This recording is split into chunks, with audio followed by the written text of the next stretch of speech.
What is up, crew? It's your boy Kaycem, and on today's video, I'm going to be talking to you guys about how to draw dynamic poses for your characters, and we're going to talk about a few of the different ways that you can make your characters look more dynamic, like perspective, asymmetry, gesture, and so forth. Now, if it's your first time here, welcome in. My name is Kaycem, and I'm a full-time art streamer here on Twitch, teaching everything from anatomy, gesture, perspective, and all that stuff, and I also work full-time in the animation industry for the studio that made Castlevania.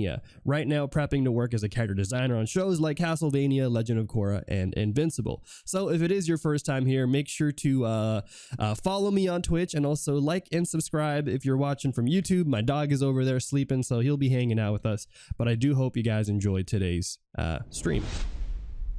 Let me show you guys what the references are for today, and then that way you guys can also grab them. Actually, here, I'll show it on the Discord channel. So really quick, guys, over on my Discord channel, you guys can actually grab all of the resources for today's stream.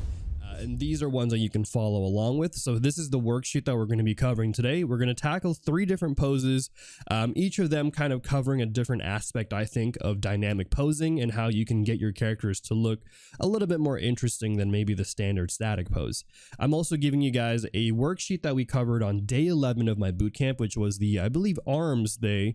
But there's a few examples here that I covered talking about just kind of rough ideas you can do for moving around your characters, as well as some of the general anatomical forms of the characters, which I think will come in handy a little bit later.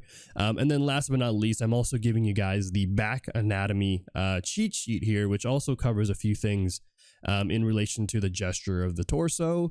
We also got here some serratus muscles and back muscles, so highly recommend you grab these. Again, these are free to grab, so you know you kind of want to grab the free stuff while they're up and around, so make sure you get those. And I guess we'll start on today's drawings. So here we go. But yes, welcome in everybody who's here today. Hopefully you guys had a good weekend. I'd love to know how your guys' weekend was so far. Now, for those of you who are here, a few things that I wanted to highlight, and some of the things we're going to talk about today are actually gesture, perspective, asymmetry, and depth. So we're going to talk a little bit about that. Let me see here. Are you willing to tell your role at Powerhouse? Oh yeah, sure. So I work primarily with characters. I work as a character / layout artist at Powerhouse.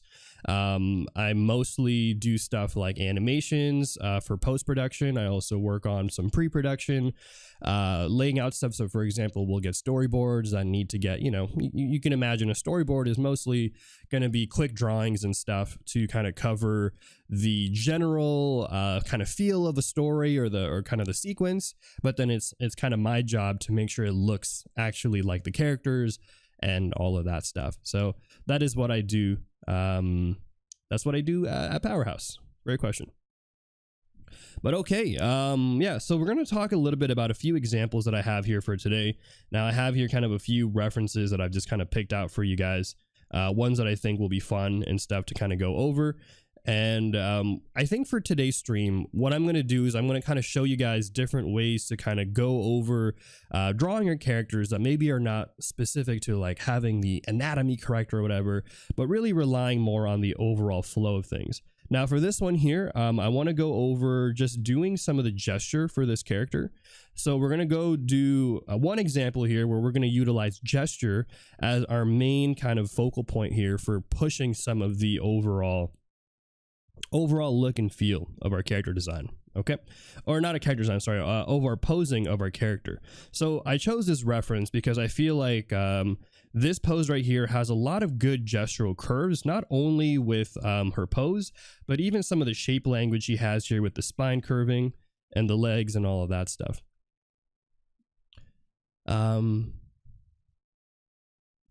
Thanks for the 100 bits, says Zeta, and now you're all good.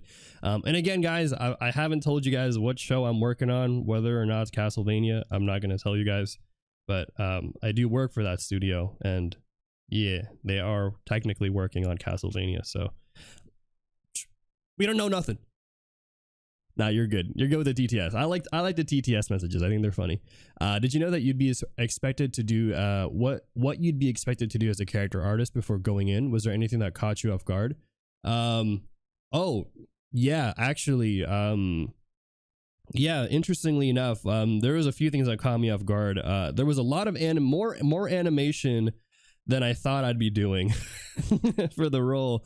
There were some times where I would get a sequence that I'd have to animate from front to back, which means basically roughing it out, actually lining the characters, coloring the characters, shading them, and then actually developing that sequence that would later get into compositing and stuff for the episode. And these were usually not like simple animations too. Like it wasn't just like a character lifting up a cup or something. It would be something like a character running across an alleyway or making a turn or getting up and pulling out a weapon, that kind of stuff. And I was just like, yo, what the heck? This is tough. But it's fun. It's all fun stuff. And I think I learn a lot from doing the work that I do. And the team has been super incredible. And yeah, they give me a lot of good positive affirmation that makes it so that I don't have as much imposter syndrome. Yeah. What do I have in mind for the next boot camp? The next boot camp is going to be fun for sure. So the next boot camp is going to definitely cover all the things that we've covered in this first boot camp. We're going to utilize that for the second boot camp, and it's going to be primarily focused on drawing different types of characters. So the first boot camp is just a general idea of like, hey, this is how you draw characters, this is how you draw the human body, right? You've got the anatomy, how to pose your characters, all of that stuff. The second boot camp is going to be like, cool, let's take all those things we learned and now let's apply that to different types of character design. So maybe we're going to draw old characters, young characters, female characters, male characters, and maybe we'll make them skinny, fat, muscular, all of that stuff, while also still being able to include all the other things we talked about, like gesture, posing, putting characters in perspective, all of those kind of things. And so that's going to be the main focus of the second boot camp, is basically applying all the fundamentals we learned into actual designing of different types of characters. And then hopefully that'll lead you guys into a good place for the third boot camp, which we're going to be doing in the third semester of the year. So it's kind of like the winter semester, where we're going to be taking different character designs and then applying them to different genres. So we're going to be looking at like the sci-fi genre and how do sci-fi characters look like. We're going to look at fantasy genres and how we can design characters in that setting. So it'll be kind of a progression of steps for the boot camp. So hopefully you guys are excited for all of that. Do you prefer using a bean gesture when drawing a character? I think it depends. So for this one, yeah, so for those of you who are coming in right now, if there's anything I like to focus on when it comes to drawing characters, especially the gesture, and I'll show you kind of the things that I highlight. The main things I'm always looking at are going to be the three main connections, or the three main relationships of the head, torso, and the pelvis. So I'll highlight that. I'll kind of color it in a bit, but let me kind of wrap on this one real quick. But yeah, thanks for everybody coming in here today. By the way, thank you for the follows earlier. We got a follow from, let me see here. Follow from Yagura, Dreaming of Lilies, and El Macaco. Thank you for the follows, guys. Appreciate it. Do you prefer using a bean? Yeah, I answered that one. Am I still working on my comic? I am not working on my comic currently. Though I do try to squeeze time in when I can because I'm so busy. But I'd love to. I think if I could get paid to work on my comic, I'd probably do that. But honestly, I think there is a lot of nice things about working at the studio, where I get to learn things from other professional artists who are incredible at what they do. And I feel like that's one of the best ways to learn, man, just to kind of be surrounded by other really good artists and see how they approach problems and how they draw certain things. And then they also give feedback over my work too. Like, it's funny because I always tell, like, I think one of the great things to learn and develop as a skill as an artist, as you progress, is to be able to take feedback and actually incorporate feedback in your workflow. Because when I was younger and I was like still in school and stuff, I hated getting feedback because I always felt like, oh man, I'm getting feedback. Like, they're telling me my art is trash and this and that. And I didn't understand that, feedback could be a good thing. Now, I'm not saying feedback is always a good thing, because there are people who just genuinely don't know how to give good constructive criticism, and or maybe they're just there to ruin your day, right? But for the most part, if you do get good constructive criticism, make sure to listen to that and see how you can apply that to your work if it's something you feel like makes sense to you, right? So going back here, I just wanted to highlight kind of the quick gesture here, but I wanted to show you guys how I'm looking at gesture and how I'm breaking down the human body into some of these simplified shapes. And so I'm not really focusing on the anatomy just yet. I'm mostly looking at some of the main components that I'm seeing. So let me highlight some of those things for you guys, and then we'll kind of keep moving forward. Hey, thanks for the follow, Sam. Appreciate that. Welcome into the Kaycem crew. And today we are covering dynamic poses. So today's focus is going to be on how to draw dynamic poses for your character designs and stuff like that. And we're going to go over some of the 4 different ways that I think about techniques that I use to be able to draw more interesting dynamic poses. One of them being a gesture. So we're going to be utilizing gesture here and a little bit of asymmetry to kind of get this one matching and stuff. So happy you draw early in the morning so I can draw along. I'm temporarily living abroad and I like drawing at night. Oh, sweet. Yeah, that's super dope. Yes, I'm a big morning person, so you'll definitely be catching me in the mornings, which might be nighttime for you, which is super dope. But here's going to be the 3 kind of areas that I'm going to be looking at here. So let's kind of just color these out so people can kind of see. No, Jimbo hasn't come in yet. He's a chicken. He's probably still asleep. Yeah, I'm sure he'll try to come. I don't think he will, though. He always talks a big talk, and then he never actually shows up. Clip that. Clip that and send it to Jimbo. Let him know that I'm calling him out for being a fraud. He always talks big. He never shows up. He's like, I want to show up to your stream, and I'm going to tell you to play Valorant. I'm like, okay. Prove it. Thank you for the follow too, V. Her next. Appreciate that. Your stream is at the best time to finish art school at the exact time you draw. Oh, sweet. That's awesome. Can you work from home? Yes.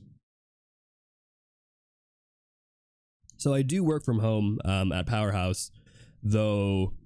I do technically I do have the option to potentially go and work on site, because I do live close to the studio, the LA studio, but I choose to work from home because I don't know. I like the comfort of my home. We've got a nice look. We got a nice, we got kind of a nice room here. Okay. You know, the room is kind of nice. Oh, I forgot to turn on the lights there. I was like, there's something missing in my room today. Oh shoot. I got to turn on those lights. Okay. Hold on. Give me a sec. I want to turn those lights on. Can you guys give me a second? I just want to make the room a little bit more pizzazzed. Okay. BRB.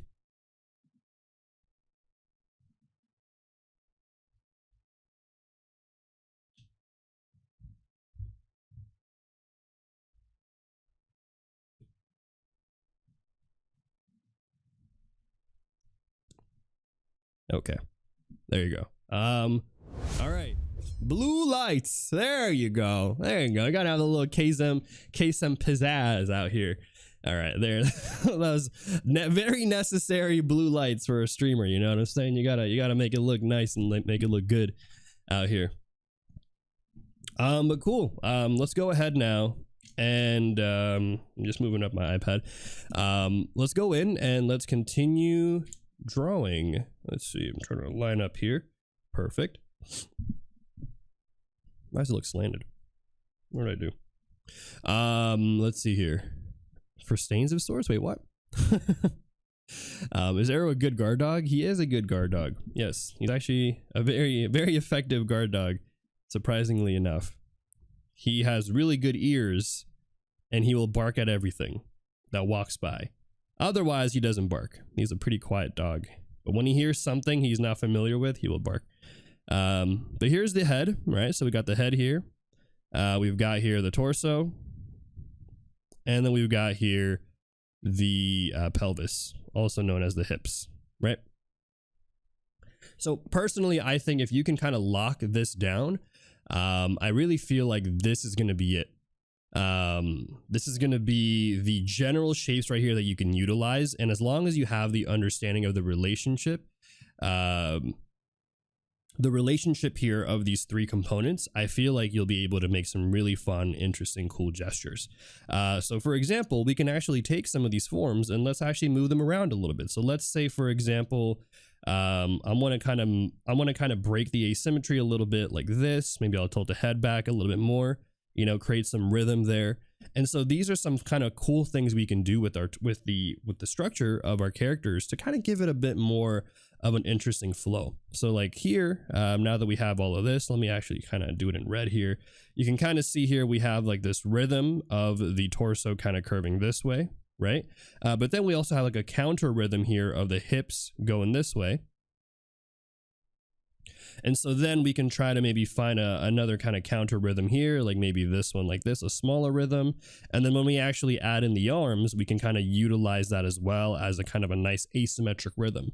So notice here that the pose really allows you to follow your eyes as you kind of move down, you know, this pose here. You can even go this way, whatever, but you get what I'm saying, right? So like, leverage these kind of asymmetries to give your character designs and your character poses a bit more something interesting. And you can even exaggerate these further. So we can definitely, like, for example, take this leg. Maybe we're going to twist the legs further as well. Maybe make her stance a little bit more widened out, right? So there's a lot of different things we can do to the pose to really make it more interesting. But I think overall, the idea here that I want to show you guys is that you can kind of focus on finding these rhythms, and this alone, along with the gesture, I think will really start to piece things together. And hey, how's it going? Is that West Virginia? What's WV? WV? I think that's West Virginia, right? To tell you he just purchased a Spawn Gunslinger graphic. Oh, that's cool. Nice. That's super awesome. Oh, thank you for the follow too. Victor Cuenca. Welcome in.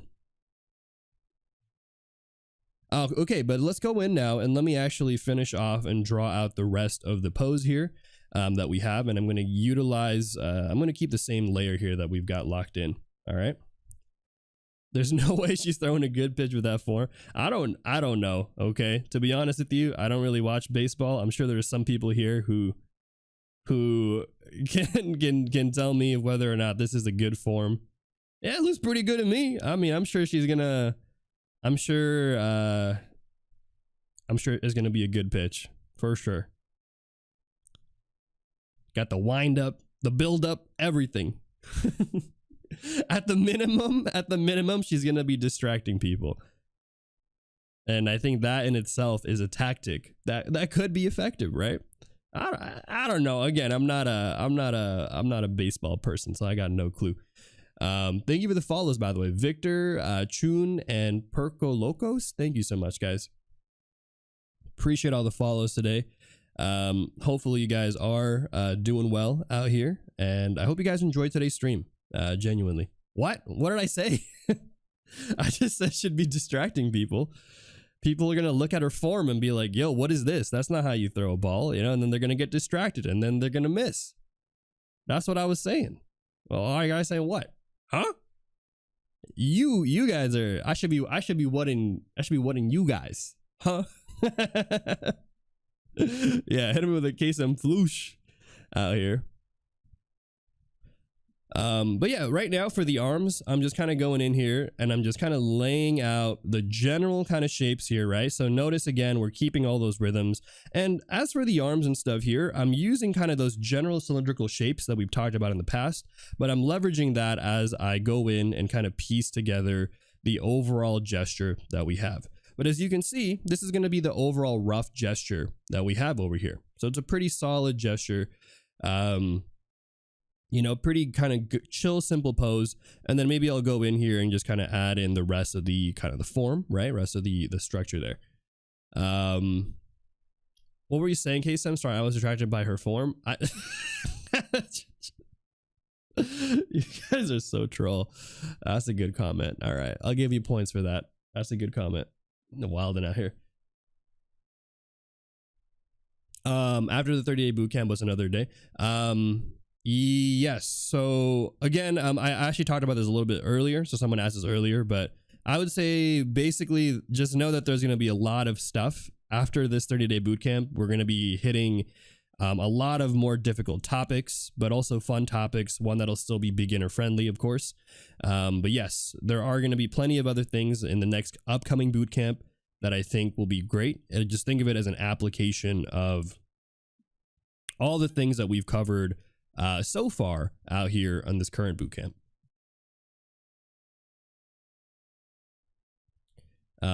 Exactly. See, you guys know.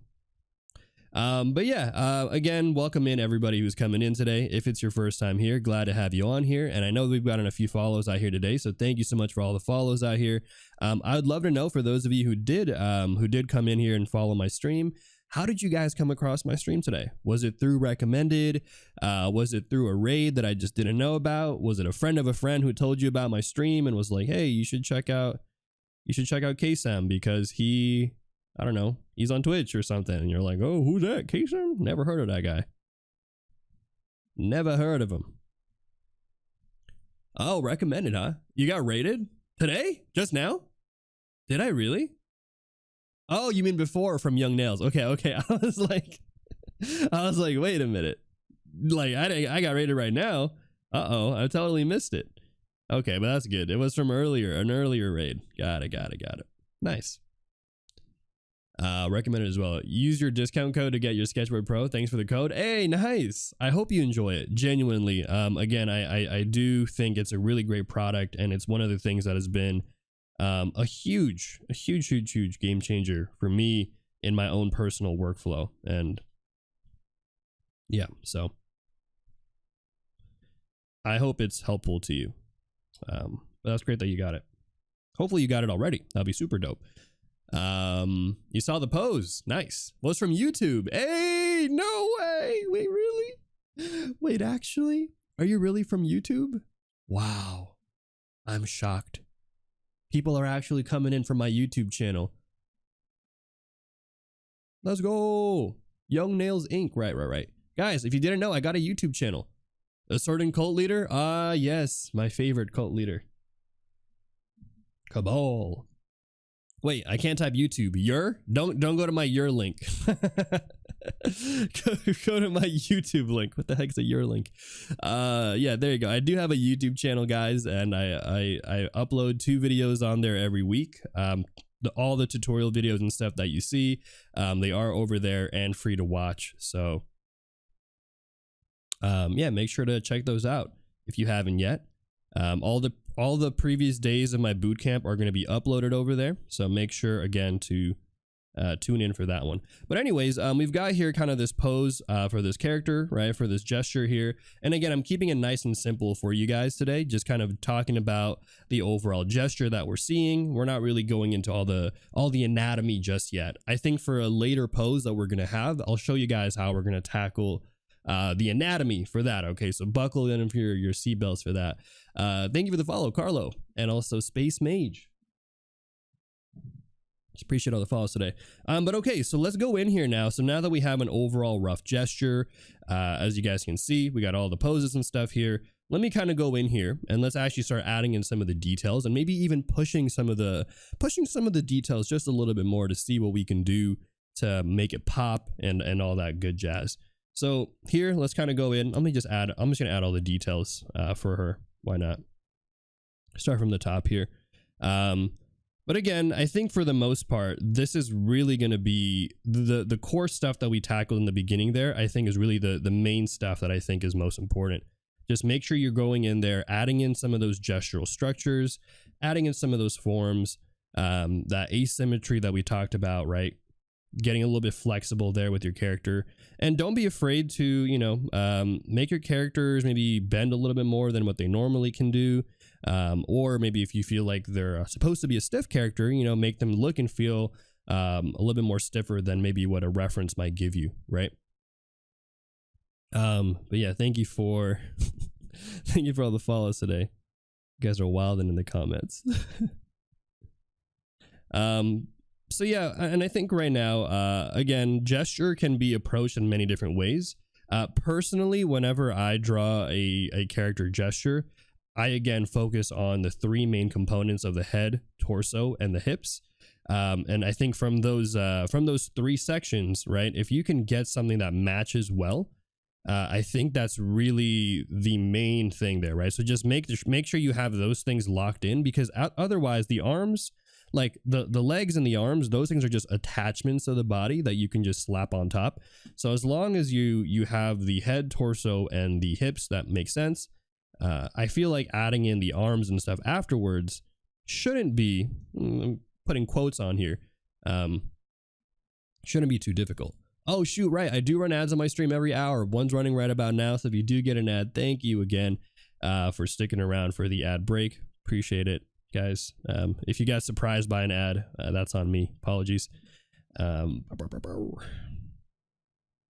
Usually I would try to remind you guys when the ads are happening.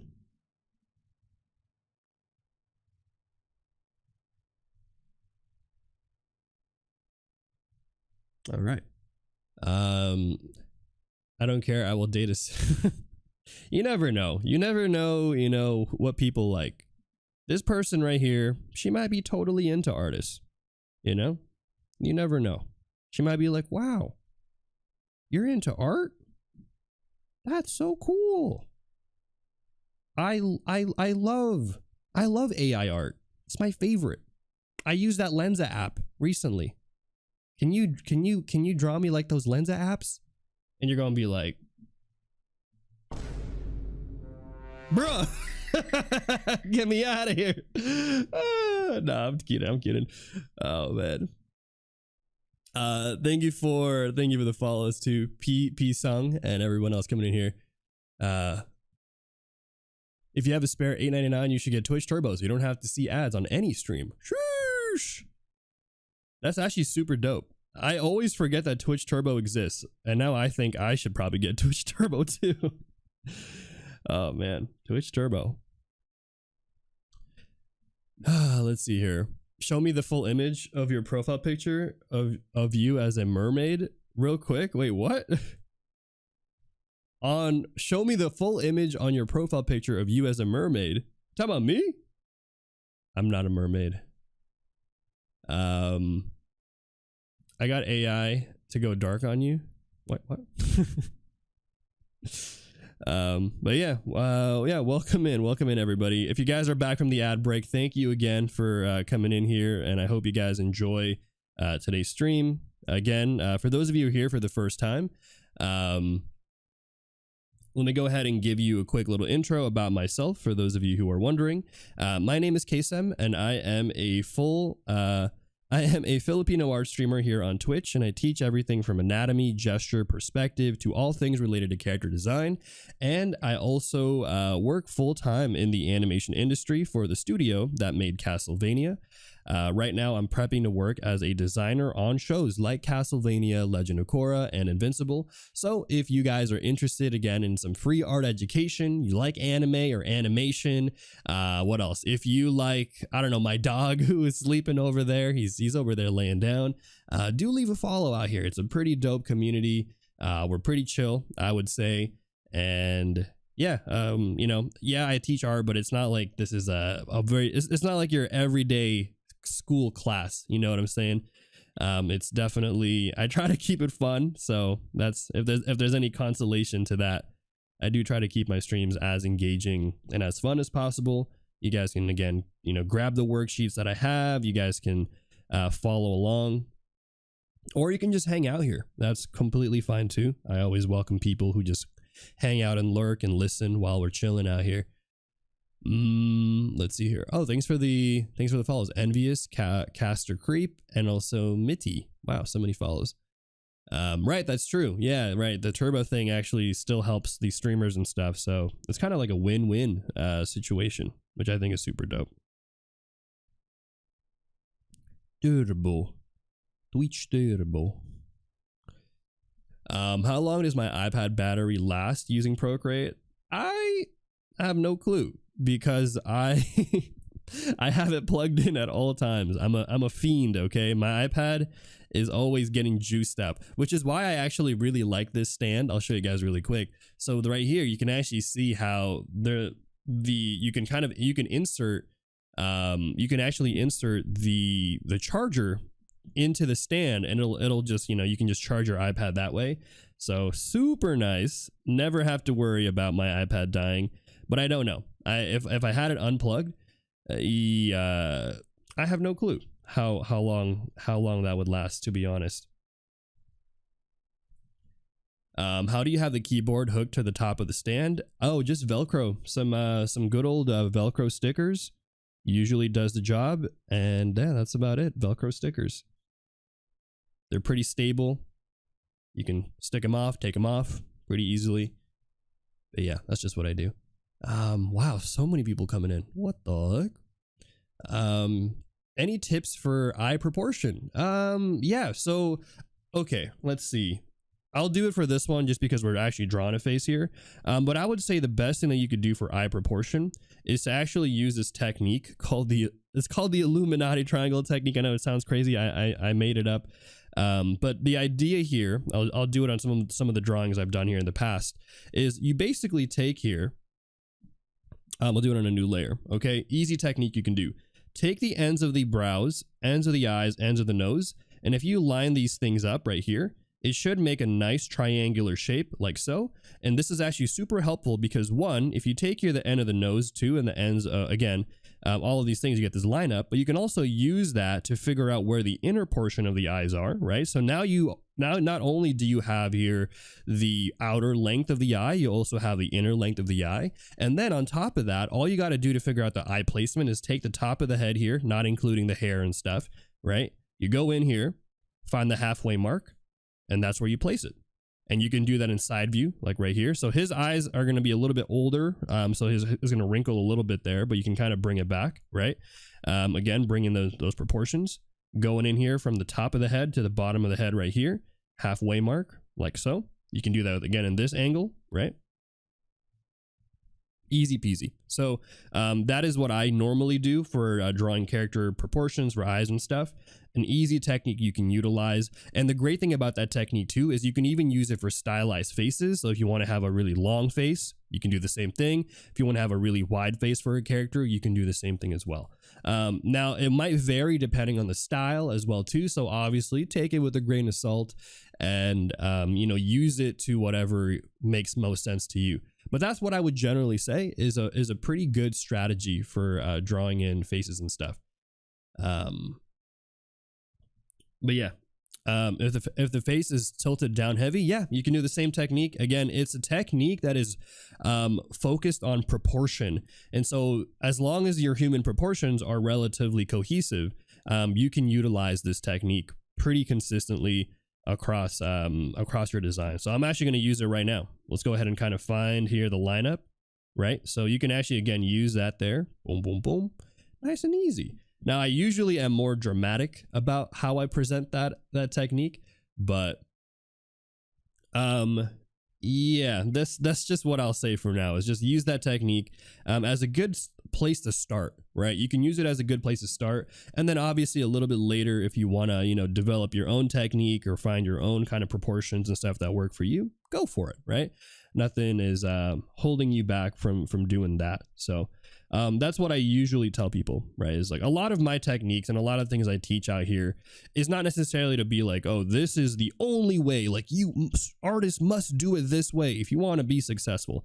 Like, no, like you find the ways that work for you. And if you like the way that I teach and you like the way that I do my art, perfect, you know, just use my technique. But you know, go find the ones that make the most sense. And sometimes, you know, your style and your preferences will change, and my style has definitely changed. Even in the past year alone, my style has changed, I would say, a fair amount. Not too much, but, you know, a decent amount where I feel like, you know, it evolves over time. So find the things that work for you. If this one works, perfect. If it doesn't work, that's a-okay.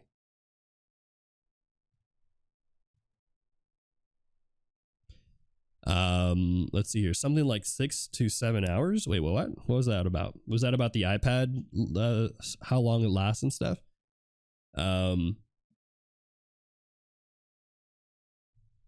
My noses became better.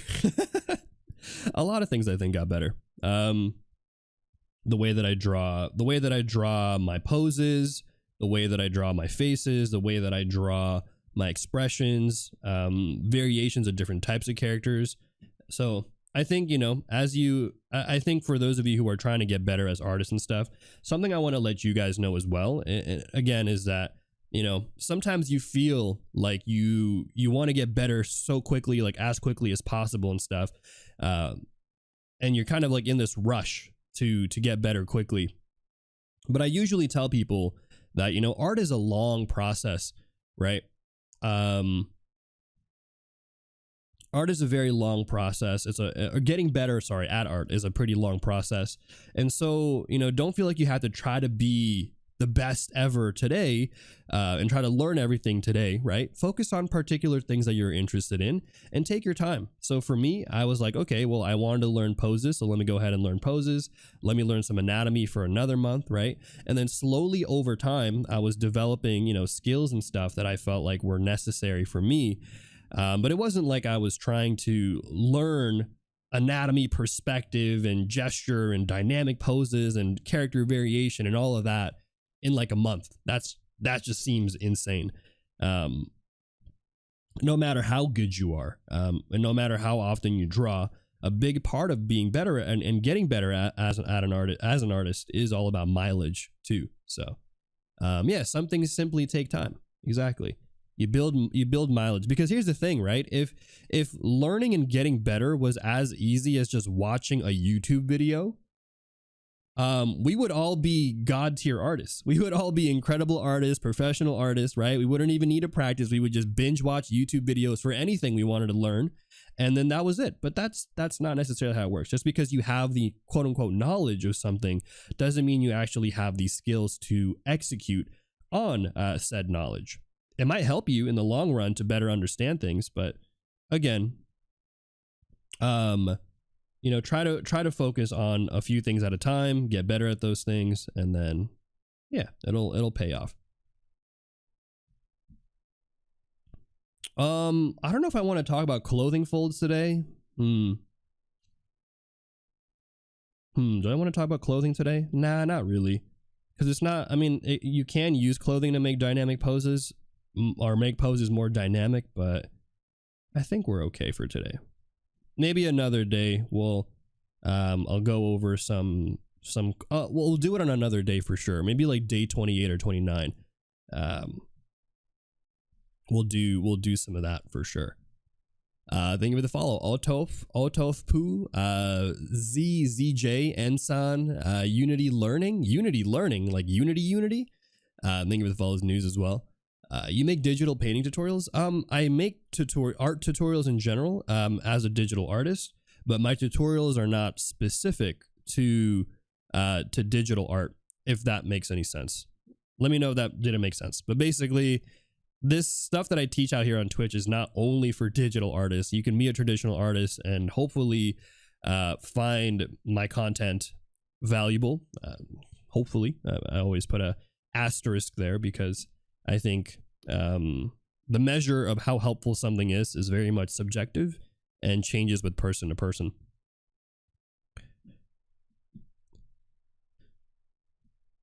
I've got a question. I feel stuck in my rendering process. Do you have any artists you admire for rendering you would check out? Oh, dude, Dave Raposa. I love Dave's stuff. Dave is really cool. Let me think. Other artists who do rendering really well. There's a lot of League of Legends artists who I follow. I wish I remember their names, but they all do some crazy rendering stuff. But the first person that came to mind for me had to be Dave Raposa. I love Dave's stuff, and he also does this thing too where he'll draw anime characters, but like realistic and like hyper rendered. Oh, and it's just so crazy because you look at it and you're like, dude, what? Like, this is. Did AI make this? You know what I'm thinking? Which is like the biggest spite you could say to a professional artist, but it looks so realistic and it's just really good with the way that they render. One of my favorite artists. Thank you so much for the follows. F1, thank you for the follow, and also Dark Knight. Oh, Dave, Raposa. Am I spelling his name right? Dave Raposa. Let me hold on. Let me see if I can find it real quick. I'm pretty sure that's how you spell it. Let me know if it's the wrong spelling, if you guys can't find him. He does exist on Instagram. He's on Instagram. I follow him on IG. He posted recently too, actually. Rendering is very hard. I agree. Have you ever thought about putting an art training book like Christopher Hart? Yep, actually that's one of my goals. Is I think hopefully by I'm thinking hopefully by maybe June or July, I'll be hopefully releasing a digital art book for you guys. And it'll cover all the fundamentals that we've been talking about and stuff. So it'll be like a very hopefully beginner friendly art book that you guys can grab and follow along with. It'll have you know, assignments and stuff, so it's not just like a, oh, here's a tutorial and here's like the anatomy. I'll try to give it some assignments so that way you guys can, you know, follow along if you want to. I think one of the cool things about me being a streamer and stuff and making video content is I could also have some accompanying whatever the word accompany the content with some video stuff as well too. I don't know. I'll think about it. I'll think about how far down the rabbit hole we want to go. But thank you so much for the sub, W Quain. Appreciate that. But now my role is about you got to be a god among men to be appreciated in the art world, at least, and AI is pushing the levels required to set yourself apart since many people abuse it. I feel now your composition and ideas had to really come across in a well-structured way. No, I see what you're saying. I think that in many ways, yes, I do feel like maybe more than ever, having good ideas and execution of those ideas is very much valued because of AI art and stuff. But I also think that's actually been the case for a while. I think more than anything, you know, usually professional artists are hired not because they can just draw well, but because they can execute on ideas and draw that well, right? I think it's one thing to be technically good at something and another to be able to actually utilize that to convey ideas that you have. Because that for me was one of the big reasons why I wanted to be an artist growing up, was because I would watch all these cartoons and I'd be like, oh man, I wish I could draw these things. Like I have all these cool ideas in my heads of Digimon and Pokemons that I want to draw. This is me being younger. And like, how do I do that? How do I, you know, get better at drawing those things? And so I think as long as you develop your fundamental skills as an artist, and then, you know, at the same time practice and developing your own interests and you know, and like actually spend time to do things that you enjoy creating, I think you'll be okay. And also, yeah, there are going to be some cases where studios are going to try to utilize AI or whatever. But I don't think that's going to be the case for all studios, right? Like just like how, for example, 3D art and 3D animation definitely did, you know, offset some of the animation world for a bit of time in the 2D art space. Eventually, it just became its own pocket that people enjoyed, and there were artists who specialized in that. And then the whole 2D animation industry still exists. And if anything, people still love 2D animation more than 3D because of some of the aesthetics that are unique to 2D. Similarly, you know, AI might have its own space, and there are going to be people who are going to be like, yeah, cool. AI art, AI generated shows and movies, I'm cool with that. And then there are going to be some people who are like, I can't watch this. I really can't, you know. and that's just how it's going to be. Now, I would not to say again that I support AI or that I'm against AI. It's more so just that I think the technology exists, and we as artists should maybe focus more on just making sure that we're not getting exploited and stuff from these new technologies. I think it's cool to have the technology. I think it's great that it exists, and I might even utilize it in my own workflow from time to time. I don't know. I haven't thought about it yet too much, but I don't want to use it right now if I know that it's harming a lot of artists in that process, right? Like I don't want to benefit myself at the expense of my peers. So yeah, but that's my take, my very quick TLDR take on AI. We've talked about it at length, especially at like the height of it when everybody was buzzing about Midjourney and stuff. I don't talk about it as much anymore just because I feel like my take hasn't changed since the last couple months that I've been talking about it. But if my take and my opinion of AI ever does shift drastically, I will let you guys know, and we will definitely have that talk, and I'll be like, okay, well, these are my new thoughts about about AI and you know, whatever. But those are my general thoughts now. Hey, how's it going, Empty? Welcome back in.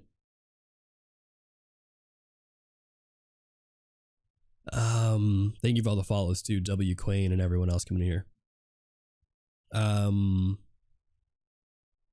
The week starts from AI talks again. I swear, Monday. I know Monday streams is always like that. It's just fine, you know. If that's the vibe for a Monday. I feel like I've not had a Monday stream yet where we haven't talked about AI even briefly. It's just what's popular, you know. It's just what people. It's on everyone's top of mind right now as an artist, and even if you're not an artist, I think there are general concerns and conversations that are going on about AI. So I'm not blaming you guys, and I'm not saying like, oh, don't ever speak about AI on my streams. I do think it's interesting though that every Monday stream so far we've talked about AI at least once. Saturday streams, no, not really. Most people are chill on Saturday. They're like, AI, what is that, man? I never heard of AI. Is that some band? Is that some food? No, it's not. But yeah, let's see. Let's go back in here. So going back here now to kind of this pose and all of the stuff that we've talked about, right? So again, I'm just showing you guys how you can kind of take these gestures, and they all really start from that baseline that we really had at the beginning, right? The idea there that we worked from those simple gestures of the head, torso, and the pelvis, and then from there really going in and adding in all the details afterwards. But gesture, I think is a great utilizing. It's a great tool that you can utilize when it comes to drawing out more dynamic poses. And again, I'll go over some of the things that I think make this pose really feel more dynamic. And a lot of it comes down to one, the overall curvature of the pose that she has, right? Two, look at the foot stance as well. So she's not just facing either directly at us or turning sideways. She does have a little bit of rotation in her pose there, which I think helps out. And then I think three, there's just a lot of good asymmetry that we're seeing that allows you to kind of follow along the flow there of the pose overall. And hey, thank you for the follows, Piero. It's about imagination mostly, not art making through people are using it for that, but imagination is used for many things and art is just one of them. Yes. For work to get through an AI program that turned it into a fully rendered final image, it genuinely made me feel like my job was in jeopardy. Yeah, I think there's going to be potentially, I'll say this. I think that, you know, there might be some adapting, right? There might be some adapting that some artists will do to, you know, elevate their job and their skill sets. And that might involve learning some of the AI technology that exists. But I think at the end of the day, your ideas and as someone mentioned in the chat, right, your creativity and all that stuff is really what I think is going to be valued the most as an artist. So being able to execute that creativity, whether that's through AI, through kind of the traditional means, or maybe a variation of both of those things, I think is going to be where we're going to see some of those changes. But again, just like how not everyone needs to learn 3D animation and learn how to do, you know, Blender and all of that stuff, right? You're not necessarily going to have to use AI to get a job and work in that industry, though it might be beneficial, right? Again, like I personally want to spend time learning how to do some 3D modeling and stuff because I think it'll be helpful for me, but it's also not necessary, I think. Oh, speaking of which, actually, Ratlord is here. What the heck? What did you just come in, Ratlord, as I was talking about 3D modeling and 3D rendering? Is it just like the call? Did someone say 3D modeling? If you guys don't know who Ratlord is, super awesome streamer. The most recent addition actually to the most recent addition to my Twitch team, and they are actually a streamer that does 3D modeling. So it's like a weird coincidence that they came in just in time for me to talk about that stuff. I've never been a creative person, and that's okay, because here's the thing: creativity is also a skill in itself. I don't know if you guys knew this, but like creativity is something that you can develop over time. And there's many ways to do that. For some people, it's through stuff like, you know, consuming media, right? You can consume books, you can watch movies and derive creativity from there. You can derive creativity from things in real life, whether that's from traveling or getting to meet new people, all of that stuff. But I think overall, creativity is a skill that can be exercised. Like anything else, you can develop creativity and be able to actually, what's the word here? Leverage your creativity, maybe? Is that what I'm trying to say? 3D modeling, let's go. Y'all flexing out here. Is that a Rat Lord flex? Oh my gosh. Dude, that's such a great, I want that. Are those actually your arms, Rat Lord? Damn, that's actually flexing. Rat Lord, you need to chill. Hey, put those guns away. We're gonna get banned off of Twitch. Similar to how 3D sculpting is studios now use more so than clay itself. Right. Yeah, I agree with the takes that you guys have. You got an open carry. What the heck? Y'all are too funny. Let's see here. What were we talking about? Right, gesture and all of that stuff. So again, I hope that aside from all the juicy AI talk and stuff that we've had, I do hope that this is somewhat helpful so far, just seeing me talk about some of these examples that we have here. And also thank you so much for the raid, Simon Powell. Thank you so much. Let me give you a proper shout out here. Everyone who's coming in from Simon's stream, how are you guys doing today? Simon, is this your first time raiding me? I think it might be. Let me know if it is or not. I don't know much about your streams, but wait, hold on. Why did it shout out? What the heck? Why did it shout me out? Hold on. What the? Is that right? Okay, what? Hello? Okay, let me do this. One more time.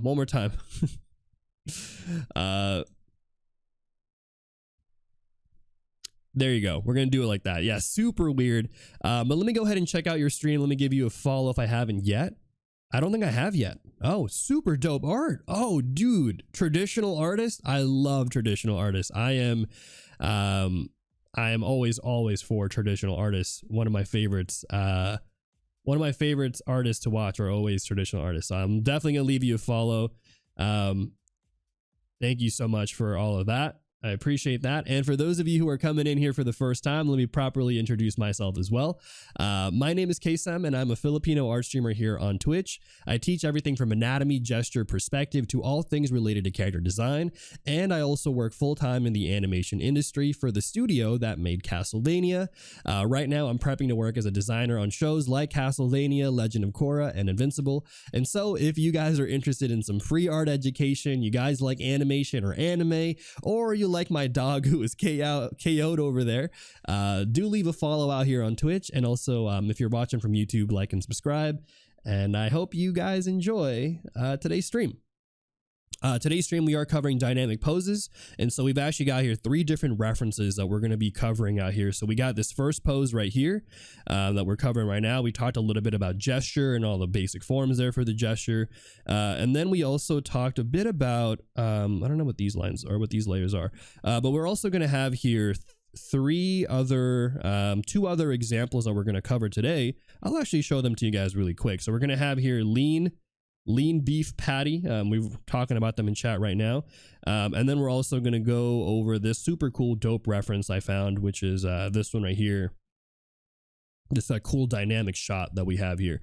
So we're going to have all of those that we're going to be covering out here today. But yeah, these are some of the topics that we're covering right now. Thank you so much for the follows, Calf and Tiny Miri. Let's see here. Lean beef ratty. Yes. But yeah, for those of you wondering, I currently work at a studio called Powerhouse Animation. I usually don't tell people Powerhouse Animation because they don't know Powerhouse, but they do know Castlevania. So I usually just tell people I work for the studio that made Castlevania. Right now, I can't tell you guys what I'm working on, but I'm working on something cool, and you'll see it on Netflix, hopefully soon, depending on how production goes. Production is rough, and scheduling and actually getting stuff done is also rough. But yeah, NDA moment, brow sweat. I'm sweating out here. But yeah, that's a little bit about me. For those of you guys here, again, on Twitch, I mainly just teach on the platform. It's what I like to do. It's one of my favorite things to do out here is just to teach and help out as many people as I can.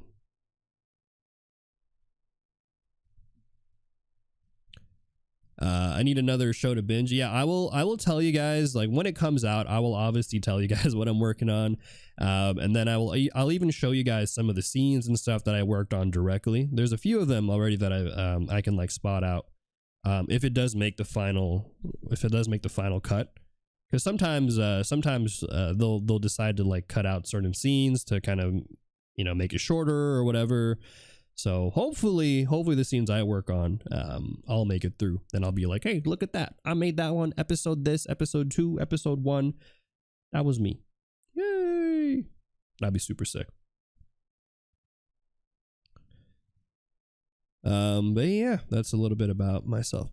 How long have I been in the animation industry, if you don't mind me asking? Oh, not that long, actually. Not that long at all. I've been working as a freelance artist for about since 2021. I used to be a software engineer, actually. I used to be a software engineer. I worked in Silicon Valley for about five years, almost 6 years. No, 5 years. Yeah.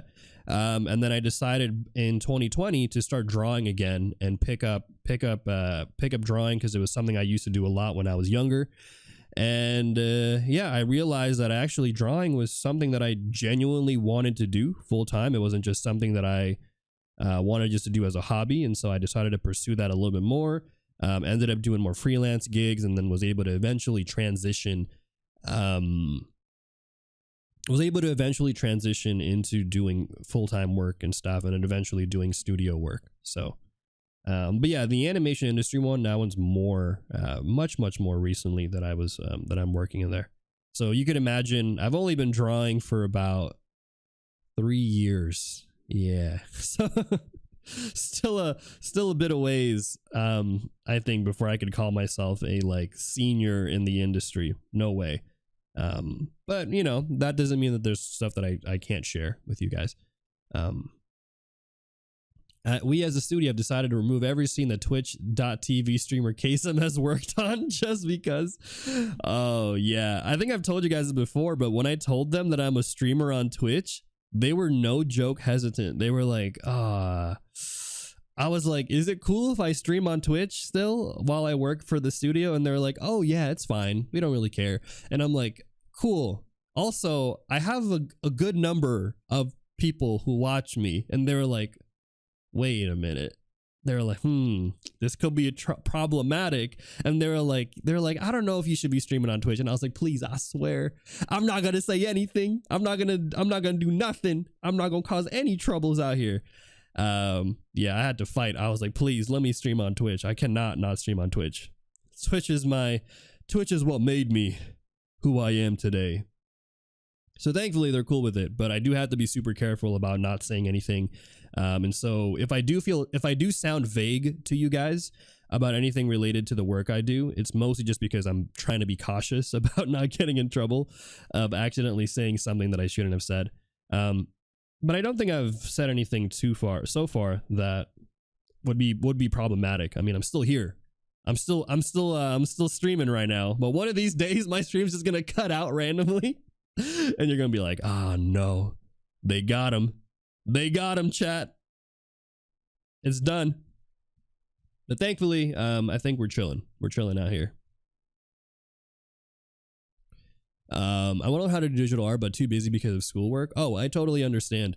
Yeah, 100%. Again, as I mentioned earlier, you know, I worked full time as a software engineer, and my schedule as a software engineer would basically, I'd wake up at like 6, or I'd wake up like around 8 o'clock. I'd commute and stuff, and then I'd work basically from like 9 a.m. to 7 p.m. I would commute back. I'd get home by like 9 p.m. And so I'm basically, that's like my whole day was just dedicated to working. But what I did to try to make it so that I had some time to draw was I woke up extra early. So I decided to change my sleep schedule. So I woke up at 6 o'clock. Actually, I was always waking up at 6, but I woke up at 6 o'clock, and then I would spend my first hour of my day not looking at Instagram, not looking at YouTube, not looking at social media or anything, but just drawing. So for an hour a day, I would just draw, and then I would go get ready for work, and then I would come home from work super exhausted, super tired, and then that's it. And then I would try to do that. But I always prioritized drawing first because I knew that if I saved it for later in the day, personally, I knew that I would be like, I'm too tired. You know, but I'm never too tired to play video games, grab League of Legends, go watch Netflix, scroll through Instagram, TikTok and stuff. You know what I'm saying? And so I made sure it was a priority to go put some time into draw, even if it was only like 30 minutes, right? Like if you just put in like 30 minutes, 10 minutes even, I feel like you'll actually get a good long ways away with drawing. But again, I know that everyone is at a different situation in their life. Maybe for some of you, you just feel like it's not possible, right? And that's completely fair. So do take my advice with a grain of salt, because it's something that worked for me, and just because it worked for me doesn't mean it'll necessarily work for you. I can't wait till you get as popular as Tom Holland. Then you can just tell us how much, tell us as much as you want. Yeah, I can't wait till I get to Tom Holland status of spoiling stuff, where he's just so famous that you can't cancel him. They can't make him vanish because he's like the lead actor in a role. Yeah, no, that would be nice. That would be super dope. Unfortunately, we're not there yet. I don't know if I'll ever get there, to be honest.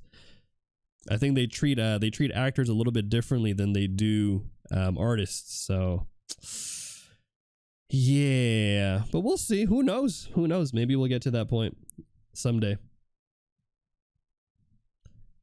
Sounds similar to what I've started. I make sure to carve out 30 minutes every day for your sketchbook. Yeah, right. Like, I think that's honestly a good strategy, and I think it will be much more rewarding in the long run to do something like that.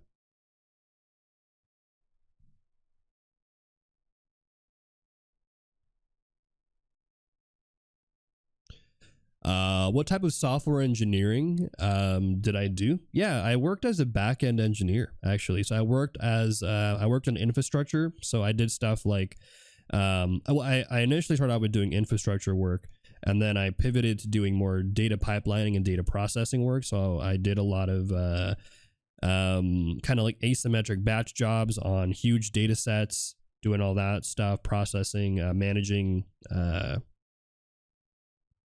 internal systems. So mostly very, very back end heavy stuff like I don't know how many of you guys are engineers in the chat, but I worked with stuff like Kafka, utilized some Scala and stuff, utilized a lot of Python Spark jobs to kind of get stuff done. So yeah, there you go. Just throwing out some terms for my fellow engineers in the chat. You know, back in my days, I used to be a little bit of an engineer myself. Sounds like a data engineer. Yeah, so I originally worked in infrastructure, and then I kind of pivoted to more of a like data internal processing role, where I was writing algorithms and stuff to process big data. Yep. But it's all the same, to be honest. It's all the same type of back-end coding. We utilize Java, Scala, Ruby, Python, a lot of different various languages, actually. A lot of API building as well for other internal teams and all of that stuff. But yeah, hopefully that answers your question. Actors are the face. Artists are the man behind the curtain. People behind the scenes. I draw better late at night, less outside light and noise for distraction too. Yeah, so again, I'm not telling you guys to do it in the morning. I think there are definitely people who prefer drawing at night, and if that works for you, you know, definitely do that. But I think the more important thing here for those of you who are maybe not finding time is just to make sure to schedule some time in. And if you can commit to that, I feel like you'll be way better off. But I totally get that. Yeah, like I'm personally a morning person, but I know not everybody is a morning person and is willing to wake up extra early to get stuff done. Sometimes it's about, you know, staying up later. Like, okay, that's fine too. But yeah, that's a great call out, right? Like, it doesn't have to be like okay, everybody, you got to be a morning person now. You want to be a better artist, wake up earlier. Like, no. You can stay up later, but just make sure you get it done. Is what I'm trying to say. Okay, but anyways, I think in terms of all of this stuff that we have here, I mostly just wanted to show you guys again an example of just kind of utilizing some of the gesture that we have here for this pose. I'm not trying to particularly kind of color this one out or render it and stuff, so we're going to kind of just keep it nice and simple. I'm going to just maybe fix up some of the curvature here to give it more of a proper shape language. But overall, I'll talk about some of the forms that we're looking at here, utilizing some of the, again, curvature of the human body at different parts to kind of give out some more interesting shape design, right? Very handy stuff there. What are mornings? I know. What? People wake up before 12? Huh? How's it going, Chloe? Thank you so much for coming in here. I think you're from the raid, right? Yeah, exactly. Find the time, the schedule that works best for you, and then try to stick to it, right? Stick to the routine and all that stuff. And yo, bots, how's it going? Welcome back in. Whose stream did I see you in yesterday? Ah, Jimbo's stream. Right. I was like, I saw you yesterday on a stream. Good old Jimbo. How's your new mic? I know you got a new mic recently. The Rode, right? Sheesh. It's a good mic. Just like Tyler the Creator said, find some time. Yeah, find some time. I can't sing, but find some time to do some things. There you go. Doing lots of Snowflake and SQL stuff. That's so cool. You're an artist too. Yeah. Again, I'm not an engineer anymore, but I did at the time. So fun fact, when I was an engineer, I wasn't doing any art. So I basically took like a 6-year hiatus from doing art at all. I didn't do any art because I was mostly one, I didn't think I was good enough to be an artist, but also two, I felt like it was too late for me. I was kind of like, what's the point? You know, I've already gotten older. There's all these crazy young artists out there on the internet who are popping off. You know, what's the point of me trying to pick up art now when I'm already much older? And I realized like that's such a what's the word here? I think it's honestly like a very silly take, because I do feel like now that I work in the industry, I realize like one, anyone can kind of get in and you know, jump in and doing art. But two, there's no like age limit. There's not like you're 55 years old. Actually, we're not going to hire you. That's actually illegal, technically speaking. But as long as you're able to do good work and you're able to do the work that they ask you to do, I think that's actually more important. Obviously, it's going to vary depending on like the type of work in general. But I think when it comes to art, like, yeah, your age doesn't matter as much. More so being able to do certain things, I think is much more valuable. Like if you have the skill sets necessary, and you don't even have to go to school for it too. Cause I didn't go to school. I didn't go to school for art. At least when I didn't finish school for art is what I should say. I did technically go, but I dropped out. But that's like to me, it's not, I wouldn't say that I attribute my skill at all to going to art school, because I was only there for a semester. Anyways, we've got here this finished pose. I think this is pretty much good to go. I'm not going to work any more on this because I think we've got here all the main kind of key components that we wanted to cover. I'll show you guys really quick the before and after for this one, so we can kind of take a look at that. But here we go. We've got here this pose, this girl, right? So we start out with a general rough gesture, adding in some of those details and all of that stuff. And then we have kind of a more, you know, like a more fleshed out design here for a character, right? How old is the oldest person that you work with that does a similar job role as you?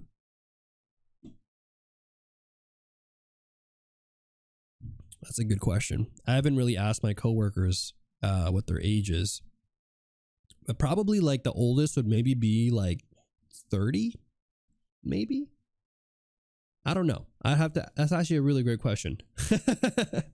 let me go and ask. Let me go ask all my coworkers later today when I go back into work. Like, hey, out of curiosity, how old are you? People in my community want to know.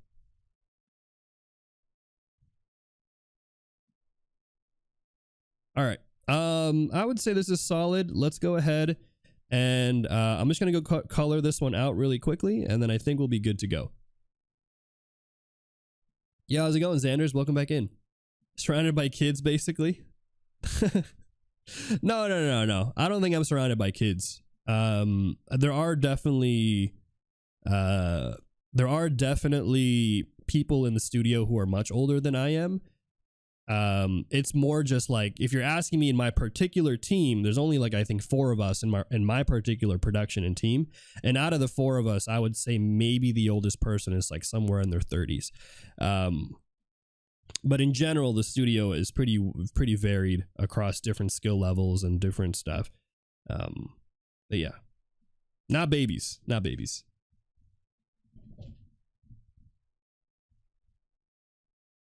All right, let me go ahead and color this one out here. Self-taught artists are the best, though. I think in many ways, everybody is a self-taught artist, too. At least that's how I think about it. I feel like if you really want to get better as an artist, you kind of have to take matters in your own hands sometimes, right? Like, you can learn all the things from school, but going to an art school or reading a particular book doesn't actually guarantee you'll be good at being an artist. Oftentimes, it's all about how you interpret those things and then utilize those things for your own understanding and development of art. So, but I do think, yeah, self-taught artists, when I think self-taught artists, I'm also thinking like people who didn't formally go get an art education at an institution. You know, if that's the general definition, then yeah, I think those artists are cool. I mean, I'm one of those artists, I guess. But yeah, mileage is huge, 100%. Also, thank you for the follows today. Villatilla, welcome in. And everybody else who followed me earlier as well. Hopefully you guys are doing well today. Thank you for the sub, Kalu. I'm doing well, Kalu. Hopefully you're doing well as well. Let me know. But yeah, it's been 2 months. That's actually insane. I've been good. I've been doing solid out here. We're on day 25 of the boot camp, which means we're almost wrapping this one up, and I think that's super exciting. And yeah, I'm doing well at work as well. But here's another kind of cool thing I wanted to show you guys was the silhouette, right? I wanted to kind of highlight here how the silhouette looks like and how you can kind of visualize that silhouette there to be able to start seeing some of the shape design of the reference as well too. So personally, I think having good shape design and all of that stuff can really help you out as well with making a more dynamic gesture. So try to utilize those things when you can, because I think it'll help out a lot in the long run. But here, let me go ahead and color this one out a little bit more. I'll highlight a few different shapes here as well that I think are interesting. So obviously we have like her shirt here, right? So we got that. And so again, dynamic poses, when I think dynamic poses, I don't think of it as being limited to just being like, oh man, we have to draw, you know, a crazy pose for our character where they're jumping or something. I think dynamic can mean many different things, one of which includes stuff like silhouette. Another thing it could mean is your gesture, right? It can also refer to even the shape design that you're using, right? Like if you have a character that has a nice kind of variance in their outfit, that can also make a character look more dynamic than if you just gave them the same kind of static shaped clothing or whatever have you. So being able to apply variances in different ways, varieties, I think will help out a whole lot.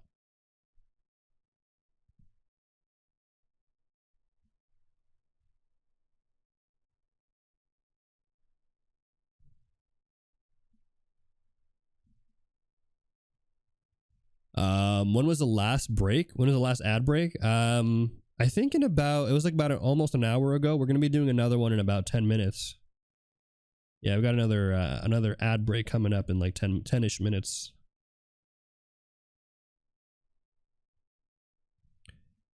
Art human anatomy makes my brain hurt. Yeah, it can be. I think like stuff like perspective, I've heard people find, like, for example, difficult sometimes because you really have to think a lot. Same with anatomy. But I always tell people, you know, take anatomy step by step. Don't feel like you have to kind of binge everything that you're seeing and all of that stuff. Like, I think really, as long as you take your time and try to, you know, go at it at your own pace, I feel like that's really the more important thing there overall.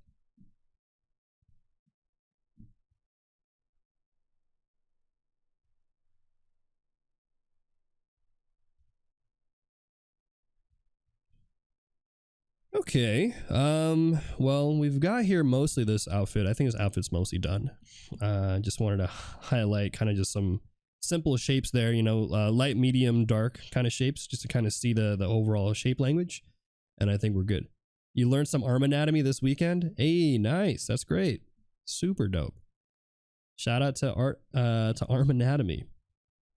I'll be uploading the, let me think, what video is next on my list? I think arms are actually next on my YouTube channel.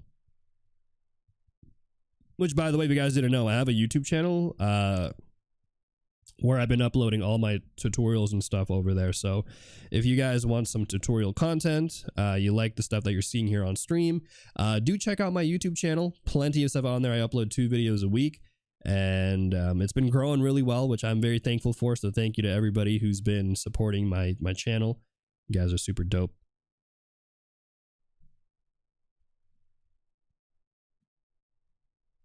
Yeah, flexors and extensors are, I would argue, maybe the most complicated part about learning the arm anatomy, because they fundamentally change how the arm looks like depending on the different poses that they're in, right? Okay, but there you go. We got this pose right here. Let me go ahead and actually do a few things. I'm gonna pop out here the line art, multiply it a little bit, set it to about 40% there, duplicate it again, give it a little bit of motion blur just to kind of give it some pizzazz. And then from there, let's go ahead and merge all these things. Let me actually add some shading as well. Why not? Let's go add a little bit of shading for this one. I want to make these look kind of nice and crispy today. And thank you so much for the follows today. Chloe and the Pale Jesus. Welcome in, guys. But yeah, hopefully you guys are doing well today, and that, you know, this tutorial and stuff is not too complicated. I think this is a fun one. It's a more very, very chill exercise that we're covering today. So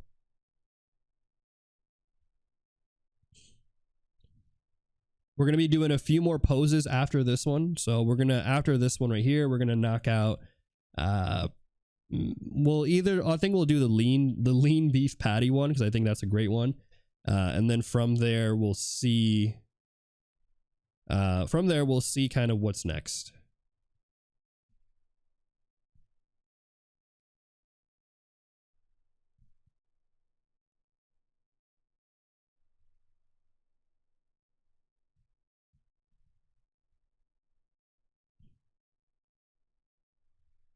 Is this on a multiply layer? It is, huh? Okay, good.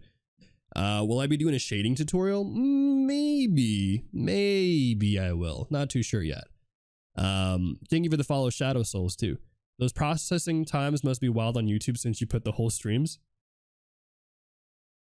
It's not bad. It's not bad, actually, thankfully. Thankfully, YouTube hasn't complained yet that I upload super long, lengthy videos onto my channel. But yes, we do have a lot of videos. So again, if you guys are interested in that kind of stuff, I highly recommend it. And I would actually greatly appreciate it, because it does help out my content out here as well. Shading tutorial, I don't know if I want to do a shading, because I think, yeah, we can do a shading tutorial, but I think maybe it'll be for like a later a later day, because I feel like it's going to be hard to, these are not necessarily the best examples for shading. I think if we want to talk shading, I think the best things to look at would actually be to look at some of the basic forms, and then talk about how to render and shade basic forms, and then from there utilize that to then, you know, then kind of do the similar type of shading techniques, but for more complex structures and forms. Will I add the belly button? Oh shoot, you're right. Let me add that real quick.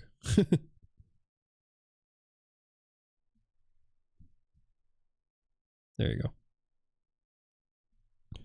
Good catch.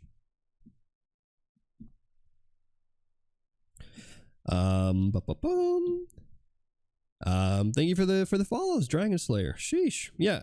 For those of you who are following right now, I'd love to know how you guys came across my stream. Was it from the recommended channel or recommended page? Was it from the raid earlier? Was it from, I'm trying to think what else it could be from, honestly. My Instagram, my YouTube. Let me know.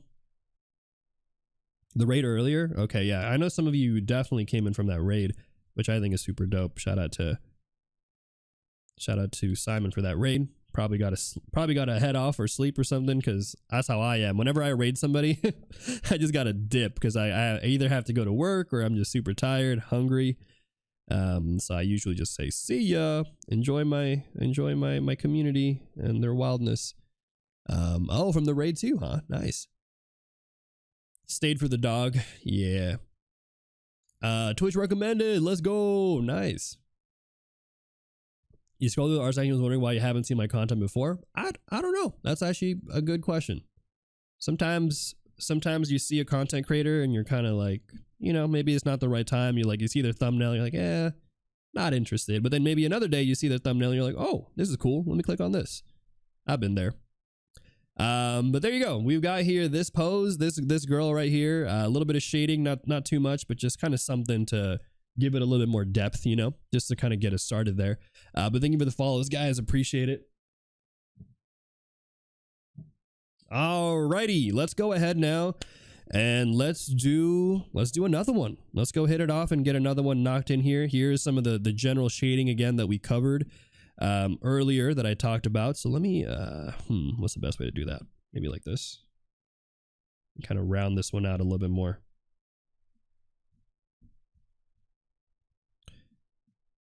Boop, boop, boop, boop. There you go. So we've got here some cool shading. I'm gonna put away the colors though, but that is gonna be the overall form that we're looking at. And actually, you know what I'll do? I'll take this. I'm gonna do this. Merge this. Hide this. And then move this here for now. Cool. All right, let's go do another one. The bean shape, kind of bean shape, not super beanie, but beanie enough. Okay, let's go do this one right here. We're gonna do another reference, and this is gonna be I believe some of you guys know who she is, Lean Beef Patty, I believe. And so now what we're gonna do is we're gonna talk about dynamic poses, but this time we're gonna be utilizing not only gesture and asymmetry and stuff, but we're also going to be utilizing now a little bit of perspective, right? Or actually not perspective, we're going to be utilizing depth. And by depth here, I'm also referring to something called foreshortening, the F word that I know some of you guys are scared of. You're like, the F word, Kaycem? Ooh, put an F in the chat if you've ever been afraid of doing some foreshortening in your drawings. Now, really quick, I do run ads on my stream every hour, guys. If you do get an ad, thank you again for sticking around for the ad break. They do help keep my streams monetarily viable and allow me to do what I'm doing out here on Twitch. But if you don't want to see any ads, consider subscribing or using a Prime sub out here. But either way, thank you for your support, and I hope to see you guys after the ad break. But yes, we're going to be tackling some foreshortening here on this next one. Again, put an F in the chat if you are afraid of foreshortening. If you're like, Kaycem, dude, foreshortening is too spooky out here. Help. Life alert. I can't get up. Foreshortening is clapping me. It's too difficult. Can Kaycem play baseball? No. Last time I played baseball, I was in like fifth grade elementary school, and that was it. We played it for like a week or something as a fun little school activity. After that, never played it after. I played a good amount of basketball though, which is, I think, a pretty common thing for a lot of Filipinos to do, you know, play basketball. So unfortunately, I wasn't tall enough to actually play basketball professionally. I'm only like 6'10", you know? Yeah, it's kind of rough. If only I was a little taller, I'd be doing a different career. You like foreshortening, but you don't know how to do it. I see. Yeah, no, that's fair. I too like foreshortening, and sometimes am frustrated when I'm looking at it and I'm like, what the heck is going on? But we're going to go ahead here, and I'm going to utilize some of the techniques that we've done so far, right? All the basic stuff here that we've laid out about gesture and stuff. But now we're going to be including another element here, which is going to be, again, the perspective. Now, for those of you guys who are having a hard time with perspective and stuff, I would actually highly recommend you check out my previous streams. My previous streams out here, where I talk a little bit more about foreshortening, or not foreshortening, sorry, where I talk a little bit more about perspective. And I'll show you guys a few examples here. So on day 22 of my boot camp, I actually go over drawing characters in perspective. And so we talk a little bit about perspective and how you can utilize multiple characters and lay them out in scenes and do different things.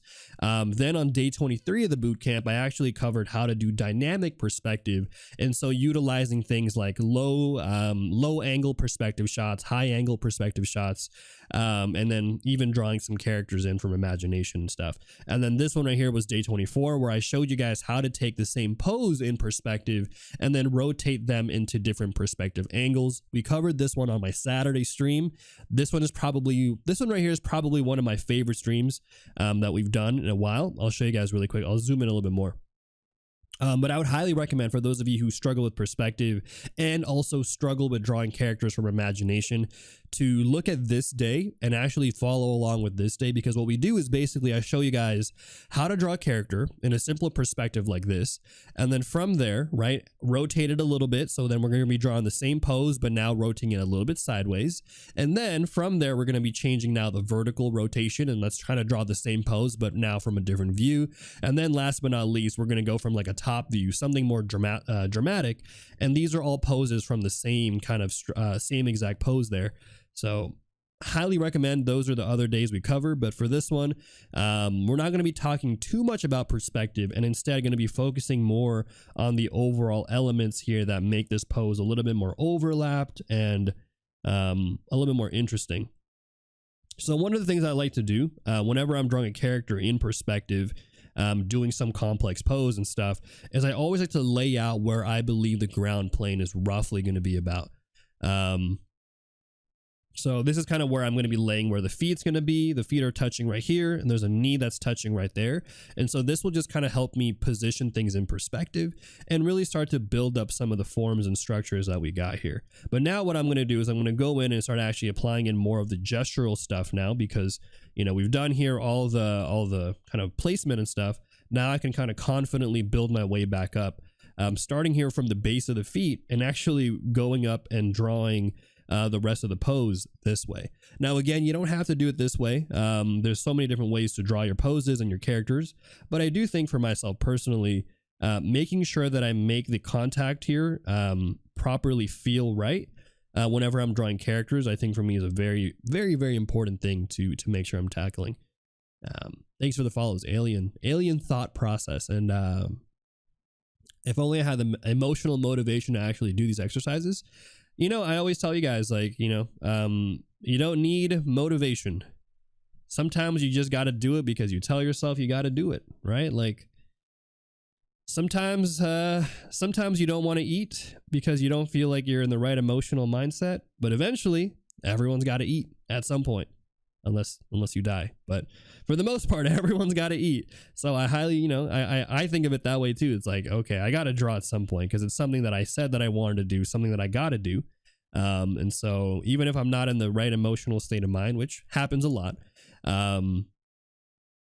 you know, making sure you spend time for that, I think, is a more important thing. Guess I'll die then. Yeah, I guess I'm not eating. Oh man, thanks for quenching my thirst, by the way, Mooney.